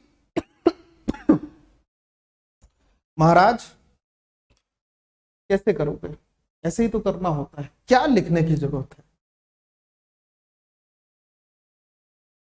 दो ट्रेनें एक ही दिशा में एक्स और वाई से, एक ही दिशा में एक्स और वाई से क्रमशः 32 और 26 किलोमीटर प्रति घंटे की गति से चल रही हैं। यदि एक्स से वाई 42 किलोमीटर दूर है और यदि वे वाई पर एक बिंदु जेड पर मिलती हैं, वाई पर एक बिंदु जेड पर मिलती हैं, तो वाई और जेड के बीच की दूरी क्या है? Two trains are running in the same direction from X and Y at a speed of 32 and 26 respectively. If X is 42 km away from Y, ठीक है? If they meet Y at a point Z, then what is the distance between Y and Z? कुछ तो mistake लग रही है यार इसमें, ऐसे कैसे?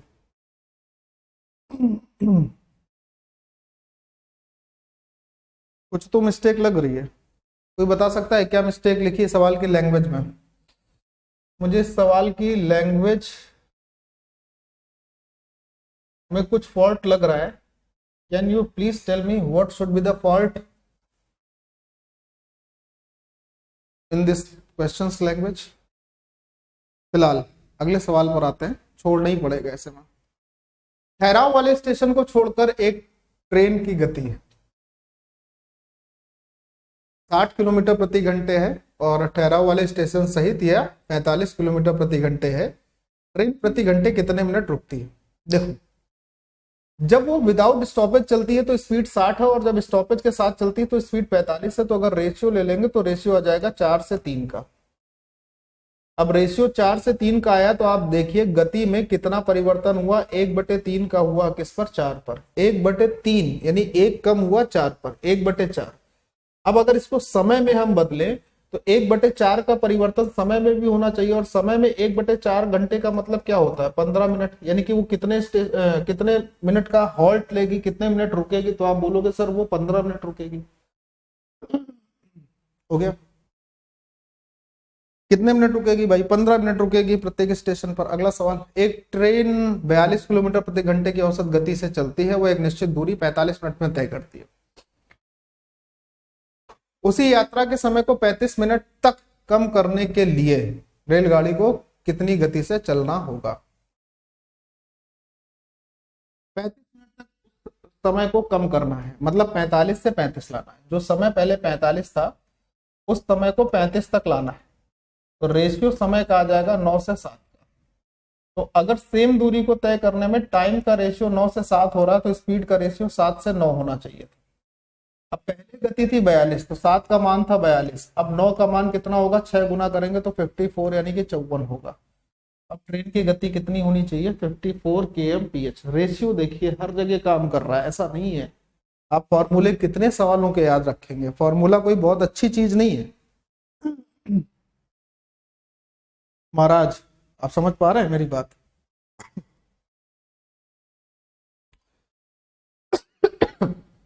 एक निश्चित दूरी d एक साइकिल चालक के द्वारा एक निश्चित गति से तय की जाती है। यदि एक घुड़दौड़ समय के घुड़दौड़ अच्छा मतलब घुड़सवार होना चाहिए, हॉर्स रेसर। यदि एक घुड़सवार समय के 2 गुने समय में आधी दूरी तय करता है तो साइकिल चालक की गति का घुड़दौड़ की गति से अनुपात ज्ञात करिए। सबसे पहले एक साइकिल चालक निश्चित दूरी को साइकिल चालक द्वारा निश्चित गति से तय किया जा रहा है। तो मैंने कहा साइकिल चालक जो है उसके द्वारा 100 किलोमीटर की दूरी तय की जा रही है और 20 की रफ्तार से तय की जा रही, तो मान लीजिए 5 घंटे का समय लगेगा। अब एक घुड़सवार है, हॉर्स रेसर है, जो घोड़ा चलाता है, वो समय के 2 गुने समय में आधी दूरी तय करता है। अब समय का 2 गुना समय तो 10 घंटे हो जाएगा, और उसमें अगर आधी दूरी तय करेगा तो 50 ही तय करेगा। तो इस हिसाब से अगर मैं हॉर्स रेसर की बात करता हूं तो हॉर्स रेसर की गति क्या होगी, 5 किलोमीटर प्रति घंटे। और साइकिल सवार की गति क्या थी, 20। तो हमसे क्या कहा, साइकिल चालक की गति जो कि 20 है और हॉर्स रेसर की गति जो कि 4 है, इनका रेशियो ही निकालना है, सॉरी 5 है, इनका रेशियो निकालना है। तो रेशियो क्या आ जाएगा, 4:1 आ जाएगा, ऑप्शन बी।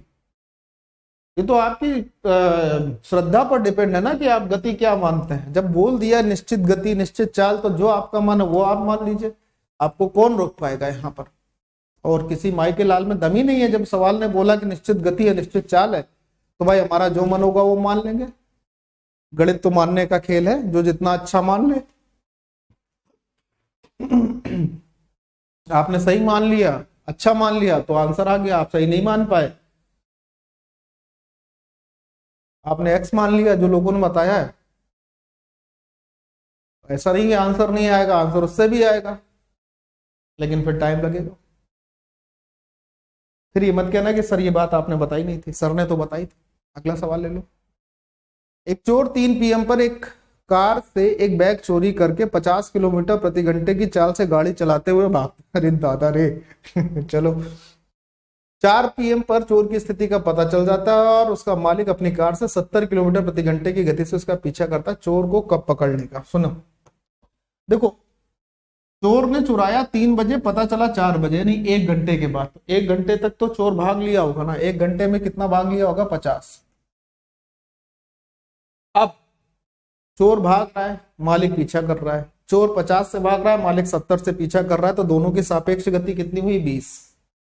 50 की जो दूरी तय हो गई थी बीच में उनके, उसको 20 के हिसाब से तय करने में समय लगा 2.5 घंटे का, यानी कि 2.5 घंटे में ये दूरी तय होगी और 2.5 घंटे के बाद चोर को पकड़ा जाएगा। किसके 2.5 घंटे के बाद, मालिक ने जब चलना शुरू किया होगा, तो मालिक के चलने के 2.5 घंटे बाद चोर पकड़ा जाएगा। मालिक कितने बजे चल रहा था, 4 बजे, और इसके 2.5 घंटे के बाद अगर बात करें तो 6:30 बजे वो चोर को पकड़ पाएगा। और ये सवाल इतना ही है। अब इसके लिए बहुत समय अगर लेते हो, पता नहीं क्यों लेते हो, हम तो कहते हैं कि ये भी लिखने की यहाँ पर जरूरत नहीं है। ये इसको लिखने की जरूरत है क्या, मतलब no need to write, no need to write, क्या लिखने की जरूरत है। मतलब एक चीज को समझो, और समझने से होता यह है कि कोई भी चीज आपके लिए फिर कठिन नहीं रह जाएगी। जो एग्जाम आपसे चाहता है आप वही करेंगे। आप क्या चाहते हैं, और मेरा हमेशा ये मानना रहा है कि टीचर को हमेशा वो पढ़ाना चाहिए जो बच्चों को अच्छा लगता है, उससे कोई मतलब नहीं। जो एग्जाम आता है, जो एग्जाम में फायदेमंद होता है, हर एक अध्यापक की मोरल ड्यूटी होनी चाहिए, हर एक अध्यापक को यही करना चाहिए कि वही पढ़ाओ जो एग्जाम में आपके लिए फायदेमंद हो। वही एक्स मान के 4-5 स्टेप में अगर हम भी सवाल बताएंगे, कुछ तो डिफरेंस होगा ना हमारे और उनके बीच में। खैर अगला देख लो। 2 ट्रेनें एक ही समय पर 2 स्टेशन से शुरू होती हैं और क्रमशः 20 और 25 किलोमीटर प्रति घंटे की गति से एक दूसरे की ओर बढ़ती हैं, तो पता चलता है कि एक ट्रेन ने दूसरी ट्रेन से 80 किलोमीटर अधिक यात्रा की है। दोनों स्टेशन के बीच की दूरी क्या है। 4 इसका रेशियो आ जाएगा, 5 इसका रेशियो आ जाएगा। 4 और 5 दोनों स्टेशन के बीच की दूरी 9 का मल्टीपल होगी। ऐसा एक सवाल अभी बताया था मैंने, जिसमें समय कांस्टेंट होता है तो स्पीड का रेशियो ही डिस्टेंस का रेशियो बन जाता है। तो 4 और 5 दोनों का जो कंबाइन रेशियो होगा 9 होगा, यानी 9 से कटने वाली संख्या दोनों स्टेशन के बीच की कुल दूरी होगी। एक ही ऑप्शन है जो 9 से कट रहा, बाकी कोई 9 से कट ही नहीं रहा, तो यही आंसर हो गया। अब कर लो तुम इसके लिए अपना खूब सारा काम, कर लो लिखावट, क्या ही कर सकते। एक आदमी ने 8 घंटे में 28 किलोमीटर की दूरी तय करी। उन्होंने आंशिक रूप से 2 किलोमीटर प्रति घंटे की गति से पैदल यात्रा करी और आंशिक रूप से साइकिल से 6 किलोमीटर प्रति घंटे की यात्रा करी। पैदल तय की गई दूरी क्या, सुनिए। जब व्यक्ति, मेरी बात बहुत ध्यान से सुनना, जब व्यक्ति पैदल चलता है तो 2 किलोमीटर प्रति घंटे की गति से चलता है। मैं कह रहा हूं कि इसमें आपको एलिगेशन नहीं आता, इसमें आपको कोई फॉर्मूला नहीं आता, इसमें आपको एक्स नहीं आता, वाई नहीं आता, जेड नहीं आता, कुछ नहीं आता, कुछ मत लगाओ, ऑप्शन देख लो। मान लो कि उसने 18 किलोमीटर, या पहला ऑप्शन लेते हैं कि 16 किलोमीटर उसने पैदल यात्रा तय करी, तो 16 एक तरफ हो गई, टोटल 18 थी, 12 बची होगी। 16 को उसने 2 के हिसाब से तय किया होगा, 8 घंटे लगे होंगे, और बाकी को 6 के हिसाब से तय किया होगा, 2 घंटे लगने चाहिए। 6 के हिसाब से बाकी को 12 को 6 के हिसाब से तय करेगा, 2 घंटे लगेंगे। क्या टोटल उसे 4 घंटे ही लग रहा है? नहीं सॉरी, 16 को उसने 2 के हिसाब से तय किया तो 8 घंटे लगे, और 12 को उसने 6 के हिसाब से तय किया तो 2 घंटे लगे। क्या उसे टोटल 10 घंटे लगे थे? नहीं ना, 10 घंटे नहीं, उसे 8 घंटे लगे थे, तो 16 आंसर नहीं हो सकता। 16 नहीं हो सकता तो हटाओ 16 को। अब 16 से बड़ी संख्या आंसर नहीं हो सकती कोई भी, क्योंकि मान लो अगर हम इसी को पैदल मान लेते तो 2 के हिसाब से 9 घंटे तो इसी में लग जाता, टोटल ही 8 घंटे लगे, तो 16 से बड़ा आंसर तो नहीं हो सकता। मानो 10, अगर 12 मान लेते हैं कि इसको अगर 12 समय लगा होगा तो टोटल 28 में 16 इसको, अब 2 के हिसाब से तय करेगा तो 6 घंटे, और ये 6 के हिसाब से तय कर रहा है, ये 6 के हिसाब से तय करेगा तो दशमलव आ जाएगा, तो ये भी 12 भी गया, तो अब बचा 10, इसे 10 और ये 18। इसके 2 के हिसाब से तय किया तो 5 घंटे, इसने 6 के हिसाब से तय किया तो 3 घंटे, और 5 + 3 कितने घंटे हो गए? 8 घंटे, जो कि यहाँ लिखा था। तो इसका मतलब पैदल तय की गई दूरी 10 किलोमीटर होगी। अब बताओ, इससे ज्यादा सरल इस सवाल को ना एलिगेशन से कर सकते हो, ना एक्स मान के कर सकते हो, ना द्विघात बना के कर सकते हो। सबसे सरल तरीका, चारों के चारों ऑप्शन ही गेम खत्म कर देते हैं, और उनसे कम समय में करते हैं। ना एलिगेशन इतना तेज कर देगा, ना आपका एक्स वाला इतना तेज करेगा।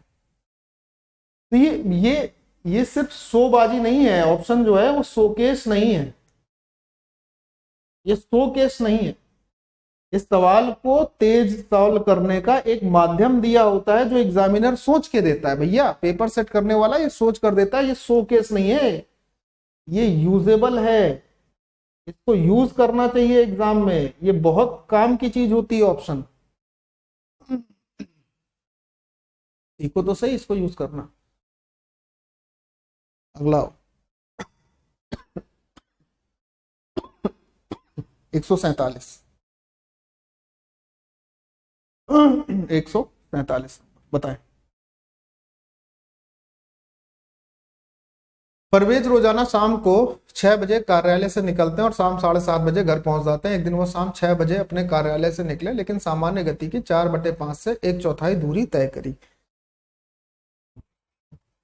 सामान्य गति के 4/5 से 1/4 दूरी तय करी। अच्छा,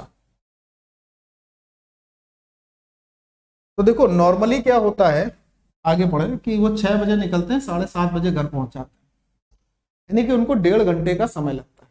1.5 घंटे का मतलब 3/2 घंटे का समय लगता है। तो मैं एक काम करता हूं कि मैं टोटल जो डिस्टेंस है उसको 3 से कटने वाली संख्या मान लेता हूं, कि 3 से कटने वाली संख्या, तो मैंने कहा ये 300 हो गई। और 300 किलोमीटर को अगर मैं 3/2 घंटे में तय कर रहा हूं, जो कि 1.5 घंटे का समय है, तो हमारे पास जो स्पीड हो जाएगी 3 से काटने पर हो जाएगी 200 किलोमीटर प्रति घंटे की स्पीड। अगर हमने दूरी 300 किलोमीटर मानी तो हमारे पास चाल क्या बनेगी? 200 किलोमीटर प्रति घंटे। कोई आपत्ति है किसी को? नहीं होनी चाहिए। खैर, एक दिन 6 बजे निकले और 4/5 सामान्य गति की 4/5 से 1/4 दूरी तय करी। 300 का 1/4 हो गया 75। इस दूरी को तय किया 4/5 से, यानी कि 200 का 4/5। 200 का 4/5 होगा 160 से इस दूरी को तय किया, तो यहां पर कुछ समय लगा ही होगा, मान लो ये T1 समय। अब दूरी बची कितनी भाई? 300 में से 75 तय हो गई, तो 225 किलोमीटर की दूरी अभी बची है, इसको तय करना है। दूरी तय करी। यदि परिवेश समय पर घर पहुंचने में सफल हो जाता है तो यात्रा के शेष भाग में परिवेश ने अपनी सामान्य गति से कितनी बार यात्रा करी? घर पहुंचने में समय से सफल हो जाता है तो यात्रा के शेष भाग में परिवेश ने अपनी सामान्य गति से कितनी बार यात्रा करी? शेष भाग ये जो सामान्य गति से अगर शेष भाग में यात्रा करते तो कितनी बार कर लेते, इस बात को थोड़ा सा समझने की आवश्यकता है, बहुत ज्यादा तो नहीं है। खैर मैं ये कह रहा हूं कि 1.5 घंटे का उसे समय नॉर्मली लग रहा था, यानी 90 मिनट का समय लग रहा था। से निकला 7:30 बजे पहुंचा तो 90 मिनट। यहां पर उसका समय कितना लगा इसको निकाल लेते हैं। तो जैसे अगर मैं 5 से इसको काटूंगा तो 15 हो जाएगा, और 5 से इसको काटूंगा तो 5 दूनी 10, 5 3 15, यानी कि यहाँ पर 15/23 घंटे का समय लगा। 1.5 घंटे में 15/23, 1.5 घंटे का मतलब 3/2, 3/2 में 15/23 घंटे का समय यहाँ लग गया। तो इसको घटा लेते हैं तो बचा हुआ समय इसमें लगेगा 46, 23 23 69 और 15 दूनी 30, यानी कि यहाँ पर जो समय लगेगा वो समय लगेगा 39/46 घंटे सोल्यूशन के बाद। तो मैं ये समझ पाया कि 15/23 घंटे का समय यहाँ लगा, और यहाँ पर जो समय लगेगा वो लगेगा 39/46 घंटे। कितनी दूरी तय करने के लिए? 225।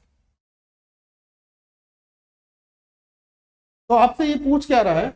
तो यात्रा के शेष भाग में, यात्रा का शेष भाग 225 है, इसके शेष भाग में परिवेश अपनी सामान्य चाल से कितनी बार यात्रा करता है, ये सवाल है। सामान्य चाल उसकी 200 थी, सामान्य चाल कितनी थी? 200 थी, और उससे कितनी बार यात्रा तय करेगा, ये आपको समझना है।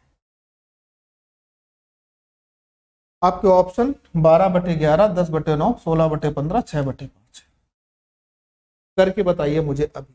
अभी क्या मतलब? होमवर्क में ले लो यार, थोड़ा सा हिंट दे रहे हैं कि अंश जो होगा, थोड़ा सा हिंट इसलिए दे रहे हैं, अंश जो होगा वो एक सम संख्या होगी 2 से कटने वाली सारी है। फिर भी कोशिश करो। अच्छा अब करना कोशिश एक बार। मेरा बनाया हुआ सवाल नहीं है, क्योंकि मेरा बनाया हुआ सवाल इतना सरल नहीं हो सकता था, इतने बड़ी इसने इतने मतलब सरल ऑप्शन उसके नहीं हो सकते। ऑप्शन तो ये भी मैं कहूंगा कि इसके भी बढ़िया है, ऑप्शन जो इसमें यहाँ पे डाले गए सवाल में ये भी बढ़िया है, लेकिन सवाल में दम नहीं। सवाल में जो आखिरी लाइन बोल दी देंगे वो तो थोड़ा सरल कर देती है। नेक्स्ट होमवर्क क्वेश्चन था, उम्मीद करूंगा कि जवाब दोगे। ठीक है, सवाल नंबर 149।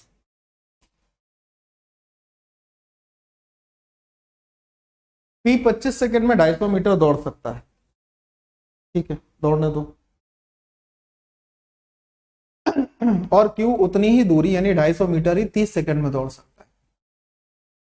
4.5 सेकंड के बाद पी क्यू से कितनी दूरी पर आगे है यदि दोनों एक ही समय पर दौड़ना शुरू करते हैं।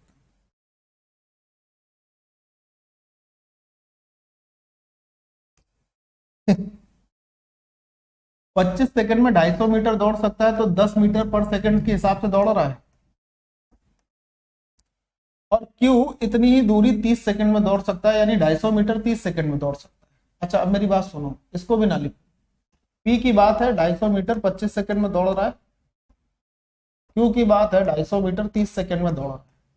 तो निश्चित तौर पर इसका समय कम है तो इसकी गति ज्यादा होगी, इसकी गति कम होगी, तो दोनों की गति का जो अंतर होगा यार आता 4.5 सेकंड के बाद पी क्यू से कितनी दूरी पर आगे सेम समय पर। 4.5 सेकंड का मतलब हो गया 9/2 सेकंड।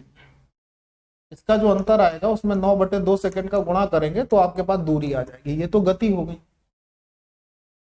ये तो गति हो गई। तो मैं एक चीज देख पा रहा हूं जिसको आप भी देख पाओगे बड़ी सरलता के साथ, और मुझे लगता है कि अगर सरलता के साथ देख पाओगे तो काम हो जाएगा। 250 इसमें कॉमन है, 250 कॉमन कर लो, बाहर निकाल लो, 2 से काट लोगे 125 आ जाएगा। तो यहां पर हो जाएगा 125 गुणे 9। अब इधर नीचे एलसीएम में क्या आएगा? 20 और 30 का एलसीएम हो जाएगा 150। बहुत ध्यान से सुनना, 25 से 6 बार, 30 से 5 बार, 1/150 लिख सकते हो। 25 से 5 बार कटेगा, 25 से 6 बार कटेगा। यहाँ 1 है, यहाँ 9/6 है, यहाँ 5 है, 3 से और काट दो, 3 त्रिका 9, 3 दूनी 6, 5 से 15/2, 7.5। बस इतना ही करना था। कितनी दूरी आगे तय करेगा? तो बोलोगे 7.5 मीटर आगे होगा। क्लियर हो गई मेरी बात? उम्मीद करता हूं मेरी बात आपको अच्छे से समझ में आई है, क्लियर है। अब देखो क्या है ना कि लगभग जितने सवाल थे वो मैंने आपको करा दिए, इसमें बहुत सारे और भी सवाल है ना।